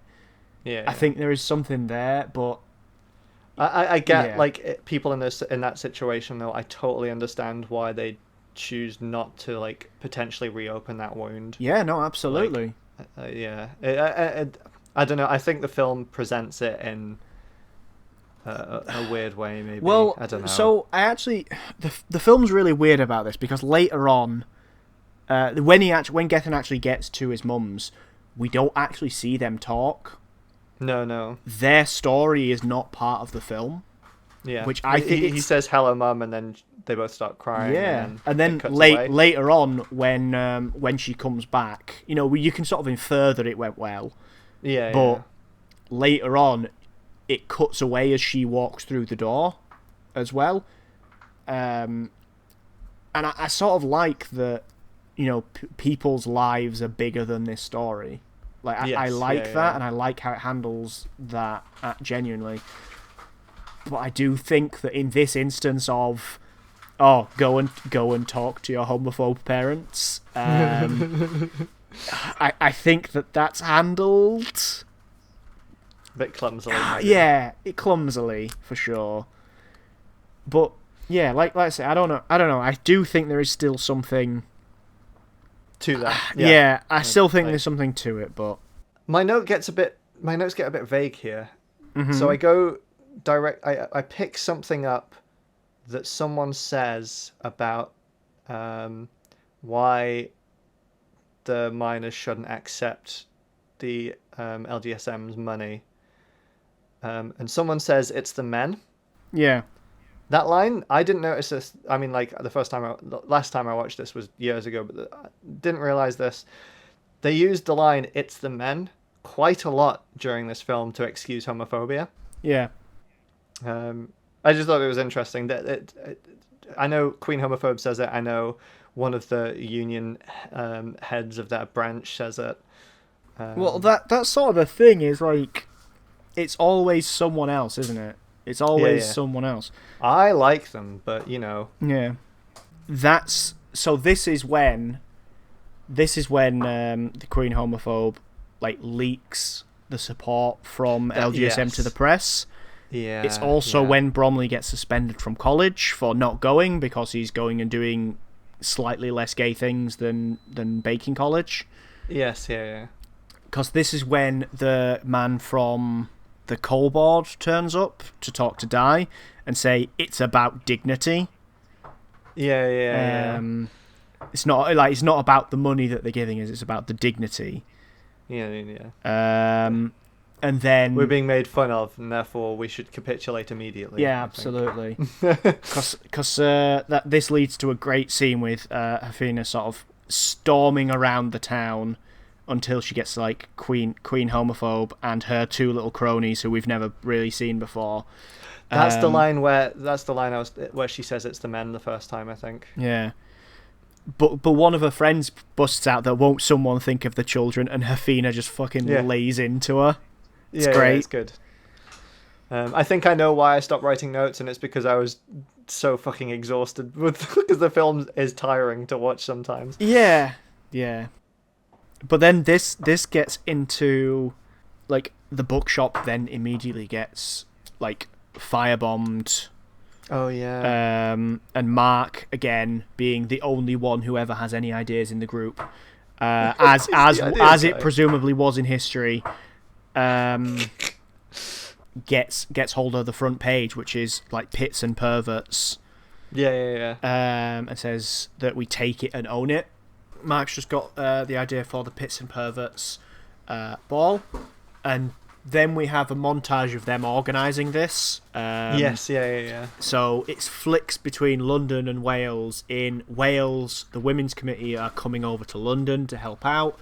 There's a meeting that's going to be at 3 p.m. on the Sunday, I think, or whatever. Oh yeah, the union meeting for the union branch meeting, I guess. Yeah, to vote over whether they're going to continue to accept the support from LGSM. Oh yeah, in the backlash after the newspapers. Yeah.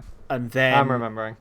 And then the gays are going to various places to try and drum up support and get acts for the Pits and Perverts gig. Yep, acts for the ball. They try and go to a record label. And the lady on the front desk, there are no gays on this label. At which point they sort of shuffled out of the building, and Mark and then they write writes the number for Gay Switchboard. Yeah, the Gay Switchboard underneath the Elton John poster, which is very funny. Good joke. Just a very funny joke. Just like, oh, maybe one of them will need it one day. Good gag. What happens in between then? Is it just more organisation montage? Yeah, more organisation montage. Bromley has come to London, so isn't at his parents' when his sister is looking for a Bible quote for her child's christening. Yeah. In the Bible that Bromley has been using to store his Pits and Perverts photos. Just like generic LGBT stuff. Yeah, just generic, just him being around gay people. Yeah. So yeah, that sucks. That's awful. Don't go in people's rooms and read their shit. Don't do that. You shouldn't do that. Please. Don't do that. I have so many pictures of me supporting minors. Of me supporting minors. Yeah, and and not attending my baking classes. Not attending my baking classes and supporting minors instead of supporting renewable energy. God. But yeah, it's Pits and Perverts time, baby. It's Pits and Perverts time, and the outfit that Mark is wearing. I also wrote down a note about the outfit. It's the same. It's the same. Nothing has changed, down to the gay little earring. Yeah. It's perfect. It's wonderful. I want that outfit, please. I don't outfit. I don't normally go too flamboyant when I dress up, but that I'd wear the shit out of that. But you also see Joe getting stuck in. Good for the main character. Good for Bromley. Good for us, the audience. Yeah. We're making it. We've seen a hot dude and we're flirting with him. Yeah. Well, I mean, again, like as the audience standing, it's like that's what it would be like to be at this place. It's somewhere that you find someone cute and you go off with them, and that's all there is to it. Like, yeah. It's nice. It's nice. But yeah, Carl and his mate do a little dance together, which is very sweet. And they pull a couple of women with "We're not gay, we're minors." Yeah. It's good. It's very good. She's very good. You also have Di giving the same hand-in-hand speech, but it's for the third time. Yeah, it's kind of like kind of shuffled to the background as we see Joe getting some action. Yeah. Which I think is his first like kiss with a man. It is, yeah. Yeah. I mean, I think this would have been because this is the second time the Di's given this speech. The first time is when I had that little rant about Mark doesn't need this speech, because like you give the speech later on anyway. Yeah. Like you've given this speech already, but this would be a better place to have the speech and only have it the once. Speech. Yeah. But yeah, because it's kind of like the big event, but they're too busy focusing on Joe getting some action, which I don't. This is not me being mean to Joe. Fantastic, good for you, Joe. Well, they still get the majority of Paddy's speech. You get everything you need out of it. Yeah. You do get a little bit with the lesbian separatist group, which has a different tone now. Yeah. Culture. It's fun. Love to live in the present. But yeah, this this then devolves into another montage of the women's committee out on the town, going to all the clubs in Soho. I'm not sure about you, is one of my favourite bits in the whole fucking movie. It's really good. I just like the guy the guy at the door being like, "Oh no, men only in here," and Hefina's like, "Oh, get out of the way, you let me in there." I'm going into the men's fuck club, and there's nothing you can do to stop me. There's also a scene as well where they're all clearly quite drunk, and there's a guy in full like a full gimp suit sort of thing, and Sean's talking his fucking ear off. Like, I love that bit. Like, and then there's the bit with Gwen and the other one at the bar being like, how do you get into that? And he says like talcum powder. He says talcum powder, and Gwen says something back. What is it? She's it's like it hints that she's done it before. Like, yeah, like innocently hints that she's got into a gimp suit. Good for her. Yeah. Good for her. Good for Gwen. Good for the spirit of socialism. Yeah. Again, old ladies queer as shit. Yeah. And then this goes. We can't have a moment out on the town in the 80s before like without AIDS coming into it and fucking. Oh yeah. And you have Mark's ex-lover. Yeah, someone that Mark slept with. And he's like absolutely trashed and says to him like it's a farewell tour or something. Yeah, he's on his farewell tour. Yeah. And they don't actually. I don't think they actually say AIDS or anything, but it's just like it's heavily implied. Like, yeah. He just says, "Please take care," as he gets dragged off. Yeah. And then this comes back into the final iteration of this bit, the final and most powerful iteration of Steph supporting. Oh yeah. Steph supporting Gail. I'm sure it's Gail, but either way, Steph is supporting Gail, and I'm writing down, do you think they explored each other's bodies and then they make out? It's so good. Yeah. God. I mean, you can probably talk about consent at that scene, but because she fucking launches into Steph. There is no holding back there. She could have taken Steph's heads clean off at that point. But yeah, Steph, while shocked, was found it very funny. I would as well. Converted another one. Fantastic. Yeah. Well, I mean, she was there talking about because Gail was there talking about it was 16 when I got with my Alan, and sex is just for the men, and Steph going no, it's absolutely not. Yeah. And then finding a Welsh housewife to make out with, Steph living the life that we all dream of. Yeah. And then, so they're all having a fun time in Jonathan and Gethin's bedroom. Mm-hmm. Which they shouldn't have been. They shouldn't have been rummaging through his stuff. Shouldn't be rummaging around in his stuff, pulling out his dildos, finding his playgirls. It's a massive fucking dildo. It's not that big. It's an average sized dildo. Whatever. But they have fucking what's the line that Hefina says? Oh God, that takes me back, and I'm just like, oh my God, like staring at the naked dude in the playgirl. Yeah. Good, very good. It's a good scene. They shouldn't have been doing that, but it's a good scene. Yeah, it's fun, but no, don't do that.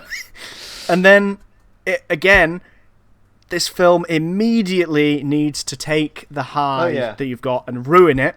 Yeah. Bromley goes home. Because Bromley goes home to have a very awkward conversation. He's been kicked out of high school, and they found all his gay materials. Yeah, and then you don't hear you see it's a silent shot, or I think there's music playing over it actually, but there's of the dad losing his shit. Yeah, the dad. You don't hear the dad speak. Yeah. But you see him losing his shit, and the mum's crying, and the mum again. The mum sort of comes to Bromley in his bedroom later on and goes, "Oh, it's a terrible life, and we don't want that for you, and we just don't want you to suffer," sort of thing. And she attacks it from two different angles at one point. I think at one point she comes in, it's we care about you, and another's it's an awful life, and then I can't remember the exact words that she uses, but it's very inconsistent, but in such a way that if you were having a bit of a trauma episode from your dad losing his shit with you, you'd probably just go along with it. And that line fucks me up a little bit because I've heard these words before. Oh yeah, I have heard those exact words before. Yeah. Just the we're worried about you, and there's an extent to which it's not her fault, the mum's fault in this situation. Yeah. Because you're surrounded by news of how shit it is, and you're surrounded by news of how horrible gay people are, and you're surrounded by stuff about AIDS and the little jokes that you tell between yourselves, the little homophobic things that you hear, and I think if you did love someone, if it was your child and you did love them, and they came out as gay, and you had that experience, it's a very logical direction to take it in, of oh no, it's shit, I don't want that for you. Yeah. Which sucks. It fucking sucks. It's no less homophobic. It's no less horrible. But yeah, this film is very, very cognizant of those little ways people justify homophobia to themselves. Yeah, definitely. It does a very good job at highlighting all of those. Yeah. Okay, and then where does it go to now? So now it goes to another montage. of the morning after.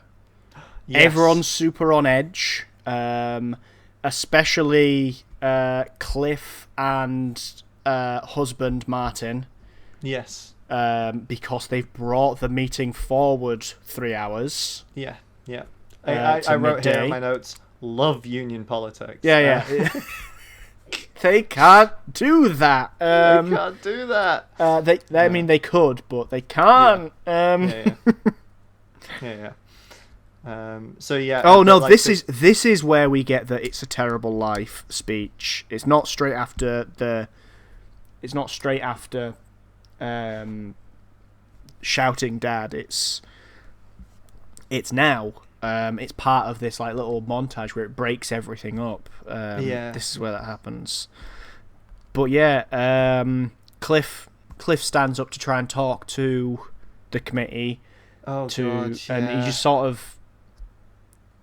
And he's clearly not having a great time, and they yell at him for liking poems, and like laugh at him because he's mumbling over his words a little bit, like.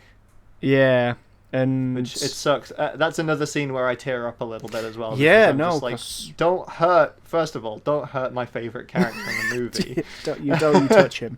Don't you touch this perfect man. But yeah, like God, it fucking sucks. And again, I guess that feeds more into my comment. Love union politics sometimes. Well, I mean, this again sort of goes back to a lot of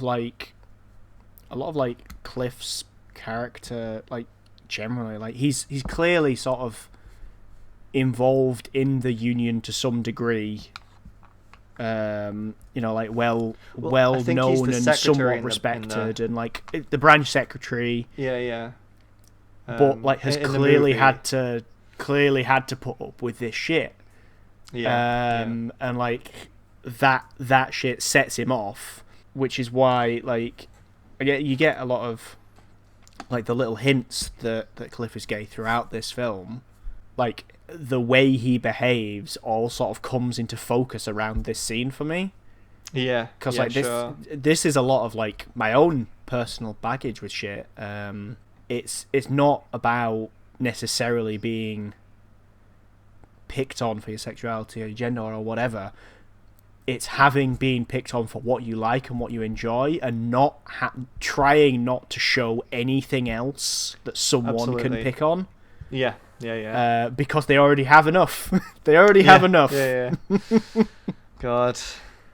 Right, and it's so the group who's heading from London back to the town in Wales don't know about this thing. Yeah, that has been moved forward.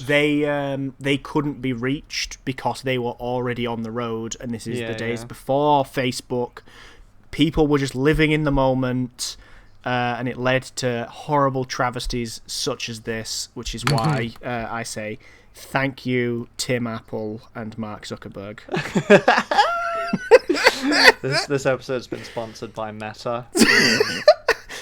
By Meta and Alphabet Inc. No legs in this film. There's no legs. We despise the Black Leg Miner because we're sponsored Because by he has Meta. legs. Because he has legs. God's sake. Fuck off. Jesus Christ. That's I'm good. proud of that. Yeah. I shouldn't be, but I am. But yeah, they arrive back in the Deviant bus just as the vote gets out, Yeah.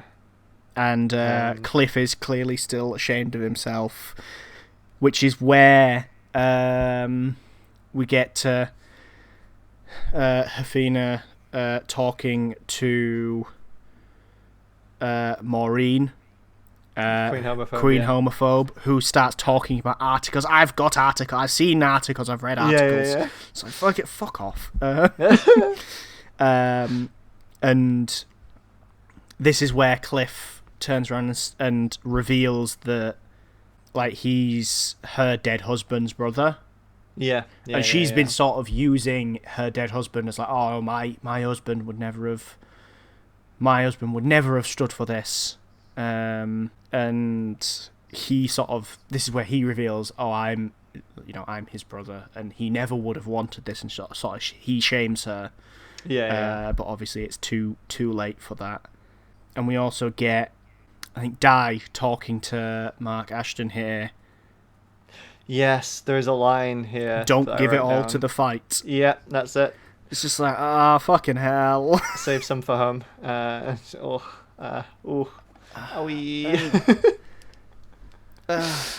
Yeah, I don't know, like,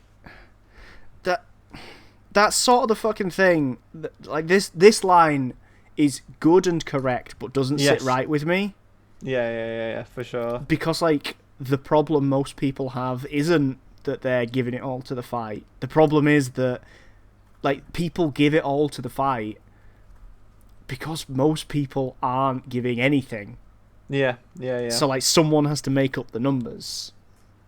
The broad coalition of the left being like 3 people. Yeah, 3 people in 6 different committees. Yeah. Don't know what you mean by that. But yeah, that line, I think again it's a good line, but I don't know, so I came from it in the context of the movie. It's a weird one. Yeah. Just because of how like whitewashed the movie kind of is around politics and stuff. Like reading exactly what you're given from the movie, like what fight, but like yeah. Like what fight, Di? What fight, please? Well, like that's the fucking thing. Like Mark still lives his life. Like in the film, he's still shagging about. He's still going out on the town. He's still well known enough that he can go into a gay bar and talk to the queen who's performing that night and get fucking Dyer a 5-minute speech at the start of the show. Like, and he has enough pull that the queen's like, yeah, sure, fine. Exactly. Like even though like it was clear that I don't know the queen's pronouns, but that they said yeah, like in spite of their feelings on it, they let Mark and Di on anyway. Yeah. So he had pull. He had home. From to quote Di. Yeah. It's like it's not incorrect in the context of who you're supposed to believe Mark is in this film. Yes. It's not incorrect, but the film does I think a poor job of getting that across, because like if Mark hadn't been the one with the pull to get all those things done, if Mark had just been obsessed with the struggle, like the thing, I think the character this most applies to is fucking Mike. Yeah. Like it's Joseph Gilgan's character. Like he's the one who's giving it all to the fight implicitly because he fancies Mark, but he's the one who just seems to be doing the work, whereas Mark seems to, in the what the film shows you, has things outside of it, and he's just sort of struck by divine inspiration every other scene to runs in do wildly shit without democratic process. This is a Lesbians Against Pit Closures support podcast. Anyway, so I've got another note here saying I love Cliff. I assume that's because the scene that comes after this is the sandwich making scene. Well, first, no, there's a couple. So the I love Cliff, I think, will be in relation to him saying my brother wouldn't have wanted this. He'd be ashamed of you. You ought to be ashamed of yourself. Sure. Which, go on, Cliff. Gotta. But yeah, the lesbians and gays are sent packing, and the coalboard fella stands there feeling like a tit because he sees the thousands of pounds that they raised. Oh yeah, like they throw the money at the desk. Yeah, they literally throw the money at him. You see one of the homophobe children go, "Whoa!" Like, look at all this wonga. Yeah. I say children. He's like a grown ass man, but yeah. I mean, he's like, in the language of the film, he's Maureen's kid. Like that's all he is. He's not like an adult. He's Maureen's kid. Yeah. But yeah, this leads. The next scene then is Gethin getting pissed off and going Oh, out God. to book it on his own, and Yeah. he gets gay bashed. He does, yes. They establish early on in the film, actually, one of the rules is that no one goes on their own. They say it quite a few times, don't they? Yeah. Yeah. And then, yeah, and I don't know, the line that the person tries to initiate a conversation with Gethin as well is like very like alarm bells immediately in my head. Like, Yeah, when yeah. it's like, oh mate, come on, I just want to talk to you, and you're like, oh, danger, okay. Yeah, yeah. Like, yeah, I just want to talk is Yeah, never a it's good preface like- for anything. Like, I'd be more comfortable with someone coming to me and like, do you want to get stabbed? Like, okay, Yeah. I know where I'm at now. But yeah, this then goes into Steph trying to find Bromley, but Bromley's being kept under house arrest by his Yeah. mum, who lies to him about Oh yeah, Steph's telling him want to tell him about Gethin. wants to get Gethin. Then this next scene is Cliff coming out to Hafina saying, "Well, I can't speak for everyone, but I've known quite a while, since about 1968." Yeah. Yeah, and there's a really nice like this. The shots framed really nicely here, where they're buttering sandwiches and buttering bread for the miners, like the meals that the committee gives out, and like Cliff is on one side and Hafina's on the other, and in between them, the door frame separates them, and they just sort of go on in silence until she reaches across the line to give him some more bread and pat him on the hands. It's a good scene. It's a very good scene. Another one that made me tear up as well. But, Yeah. Like, Yeah. the amount of I was dehydrated by the end of this film. Yeah, this then goes on to the next scene of like the miners had used the money raised by LGSM to get a van with LGSM's logo on it. Yeah, it's very good. Because a bunch of the miners are like, "Oh, I'm not getting in that," and Hafina turns around and goes, "Well, then you're not going to the picket." Oh, and then someone makes like a homophobic comment, and she goes, "Yeah, just off to Swansea now for a massive les-off," which is good for her. Good for which Hafina. gets the homophobe son, who was impressed with the amount of money raised. He starts laughing, and you can tell he's come around. Yeah. He's been broken. We got him. We got another one. Oh, and then is this the bit where Bromley escapes and comes to the village? Bromley escapes and goes to the village. Yeah. And he has that conversation with Mark that didn't happen in real life. Well, so it starts off with the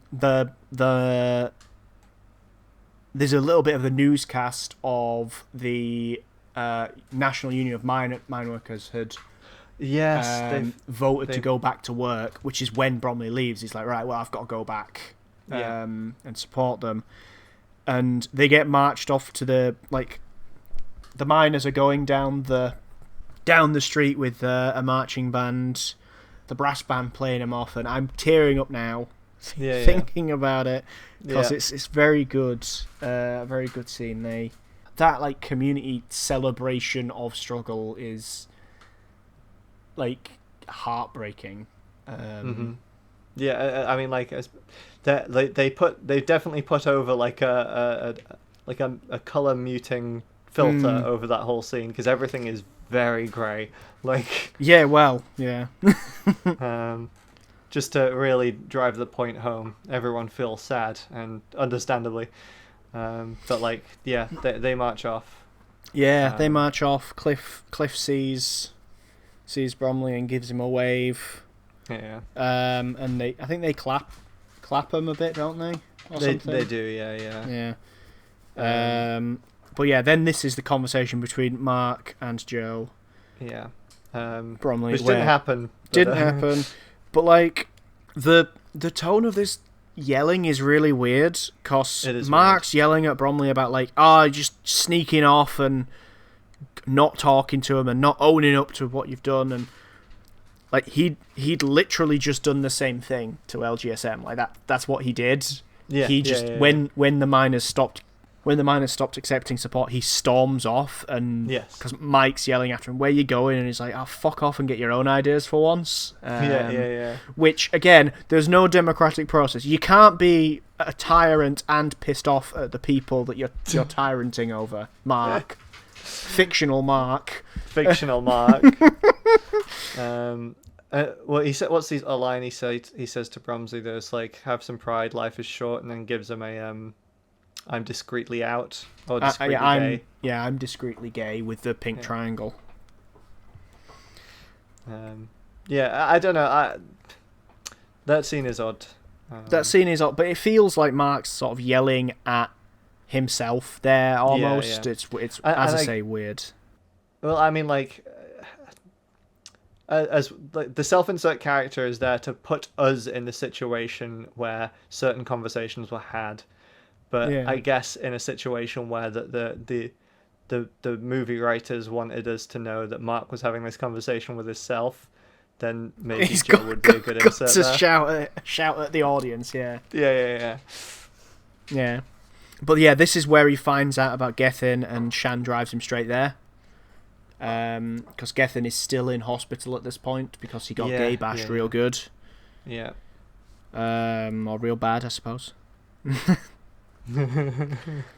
I'm going to say this is also where, like, when they get to the hospital, is where it's revealed that Jonathan has HIV and is like the second person to have been diagnosed with it in the UK.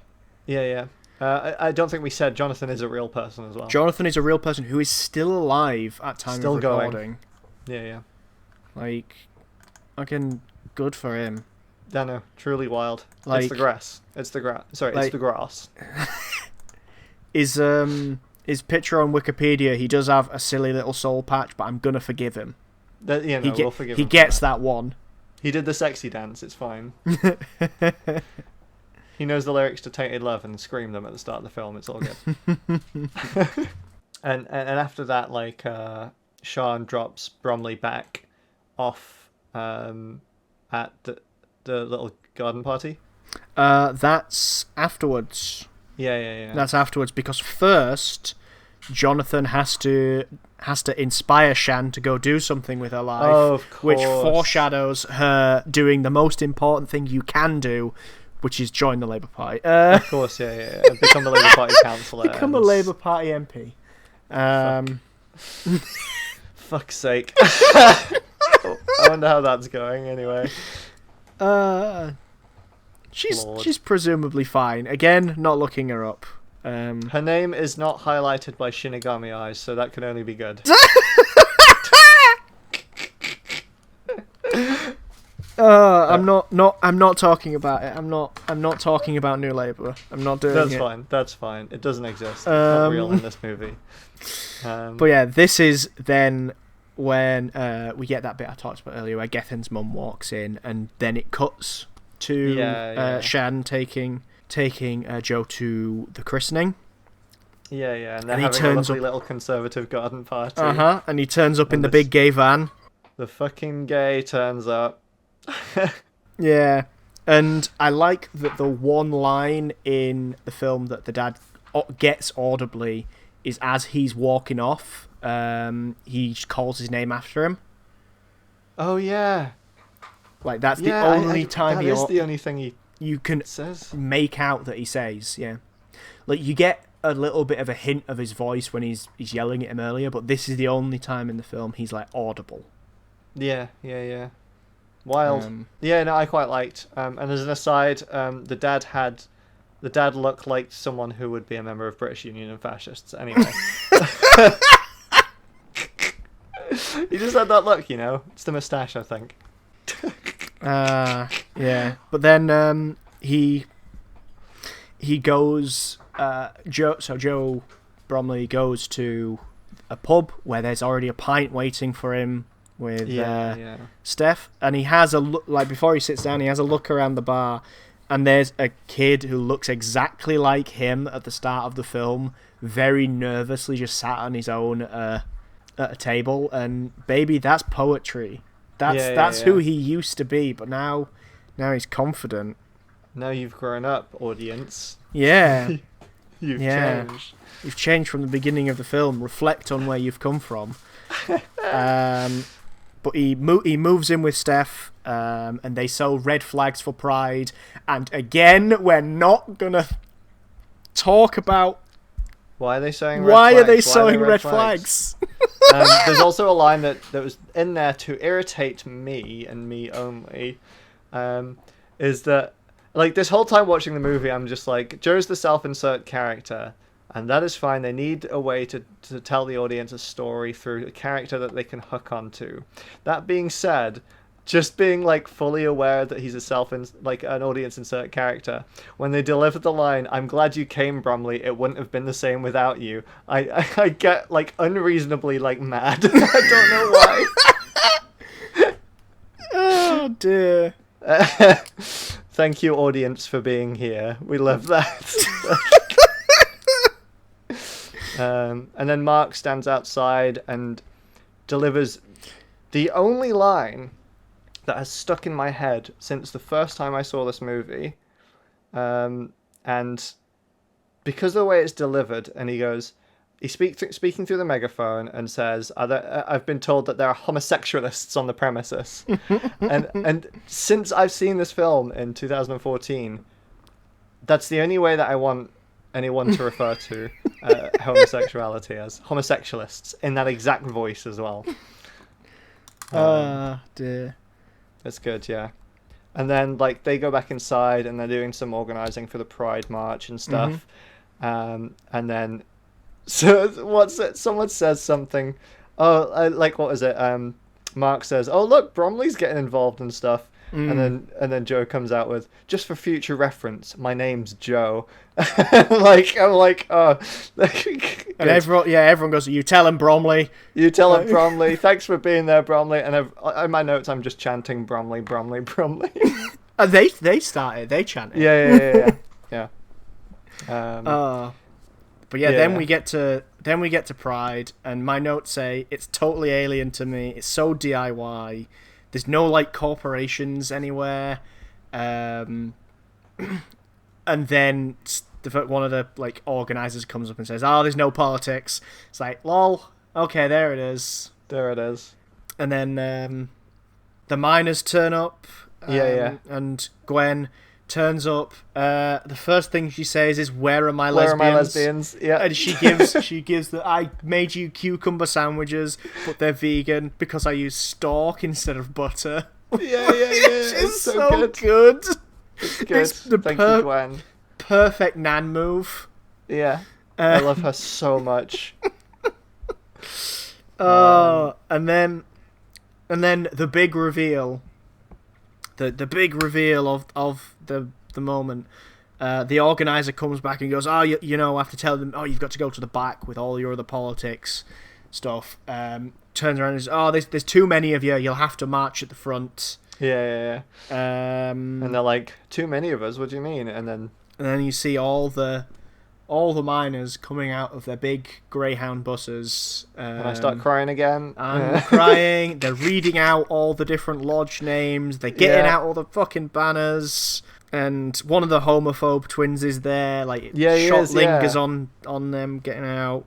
Got him. Cliff doing an interview and like talking with confidence.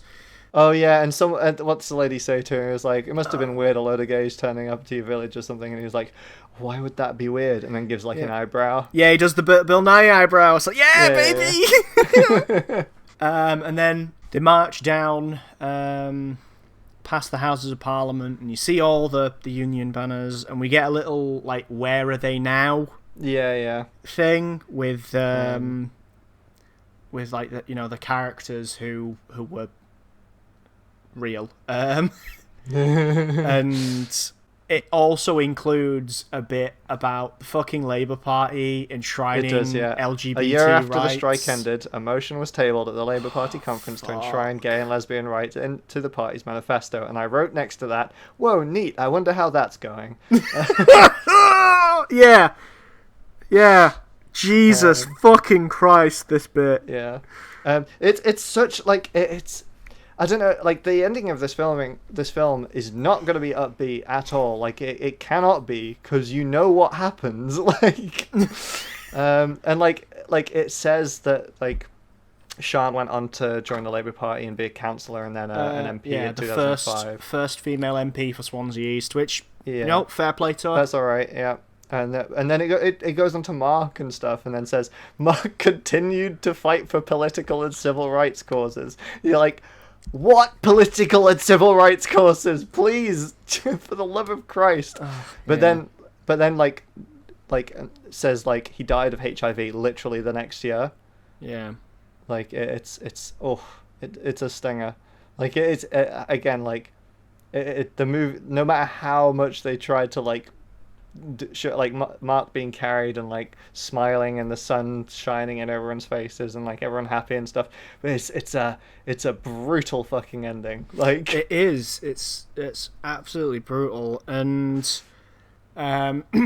like we get the final shot of the film is the banner that Di's been talking about the whole time. Yeah. And over the whole thing, because they could not leave the man out, is the song "There Is Power in a Union" by Billy Bragg.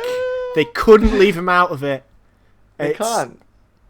Oh my god, it's good. It's good, but the whole bit about like the Labour Party enshrining gay and lesbian rights because of the block vote from the National Union of Mine Workers, which won. Yeah, cool, that's great. Good. Yeah. But like the idea that was it, like that was the end goal, like that's the best you can get. Yeah. Especially like with the hindsight of like this came out in 2014. When it came out in 2014, the idea that was the end goal was fucking laughable and pathetic. Yeah.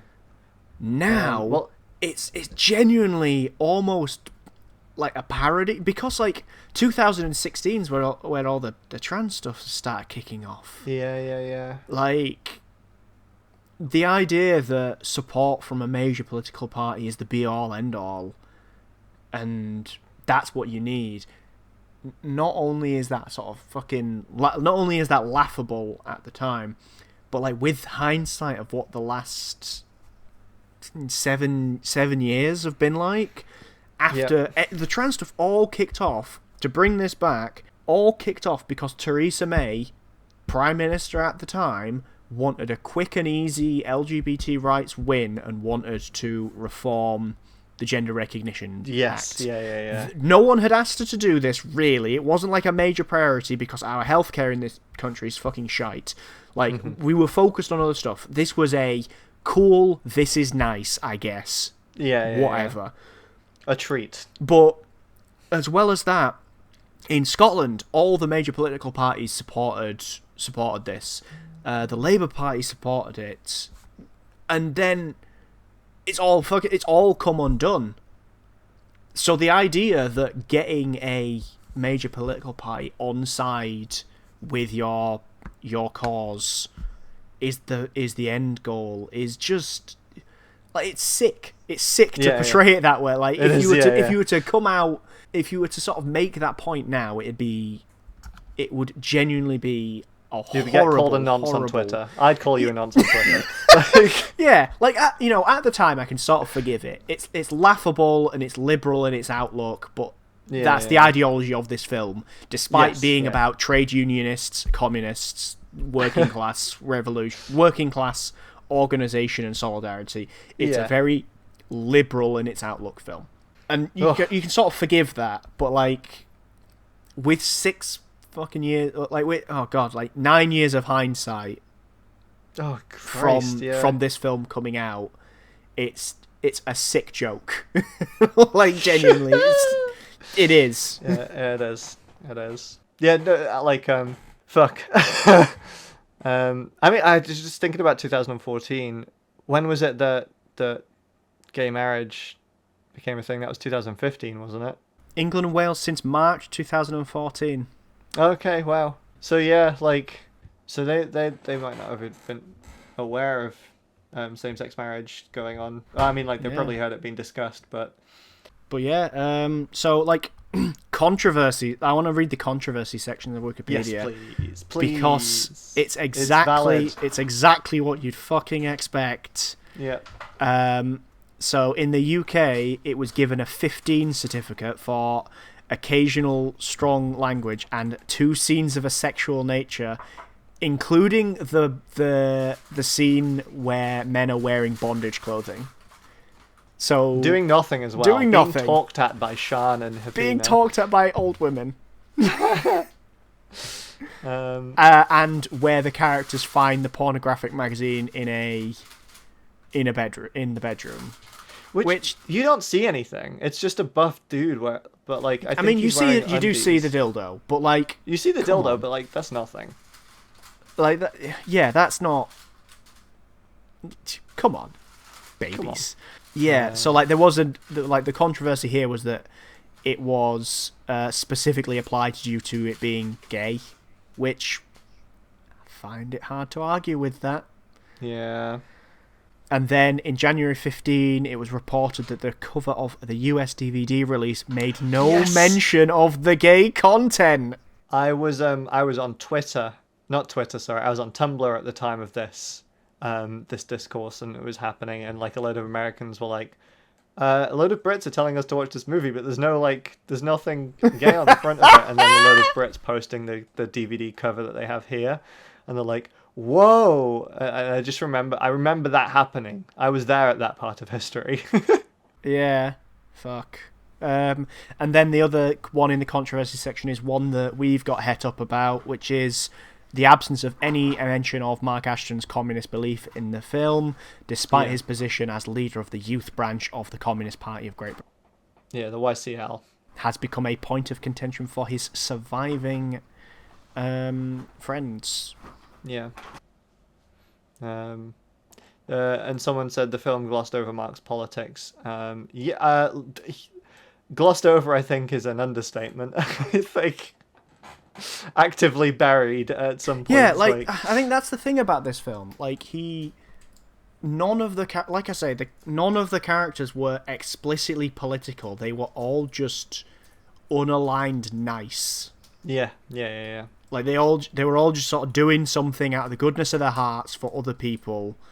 You know, Mark was doing it because we get beat up by the cops all the time. It's not fair that other people do. Again, the miners were only doing it because they wanted more pay. There was nothing political in it. I was just about to mention Lesbians Against Pit Closures.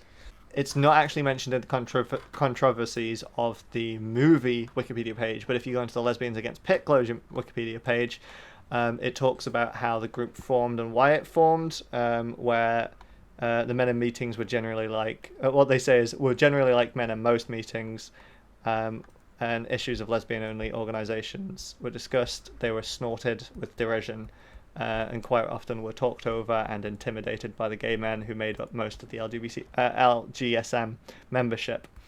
So, I think that should be a one in the Pride section, Pride movie as well, because Yeah.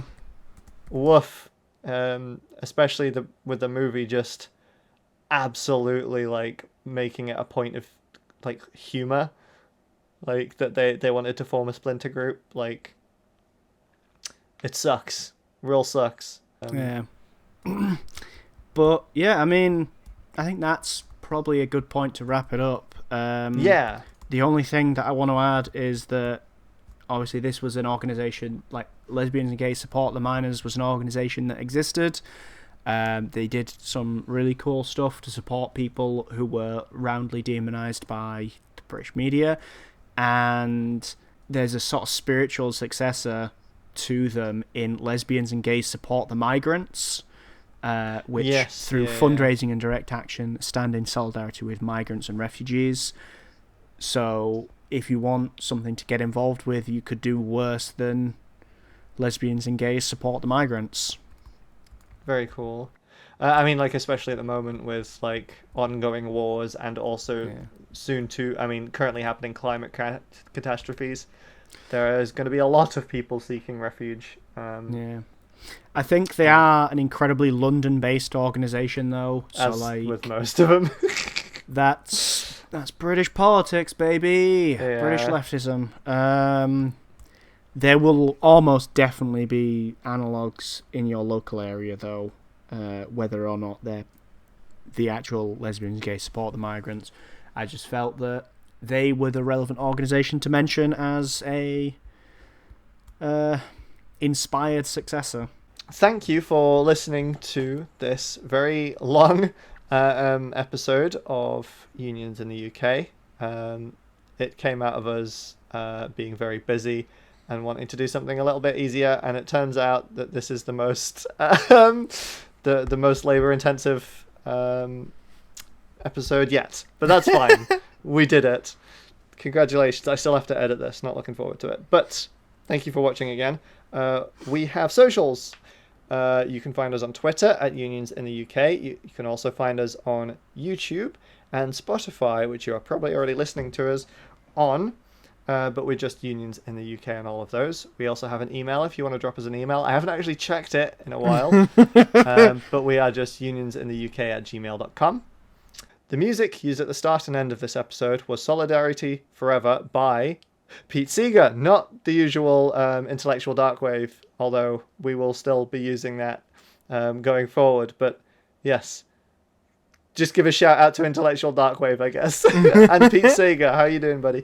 Yeah, good for you, Pete. But yeah, I believe that's everything. Corey, do you wish to No, that's everything. I'm just gonna stop recording now. Very cool. Goodbye, everyone.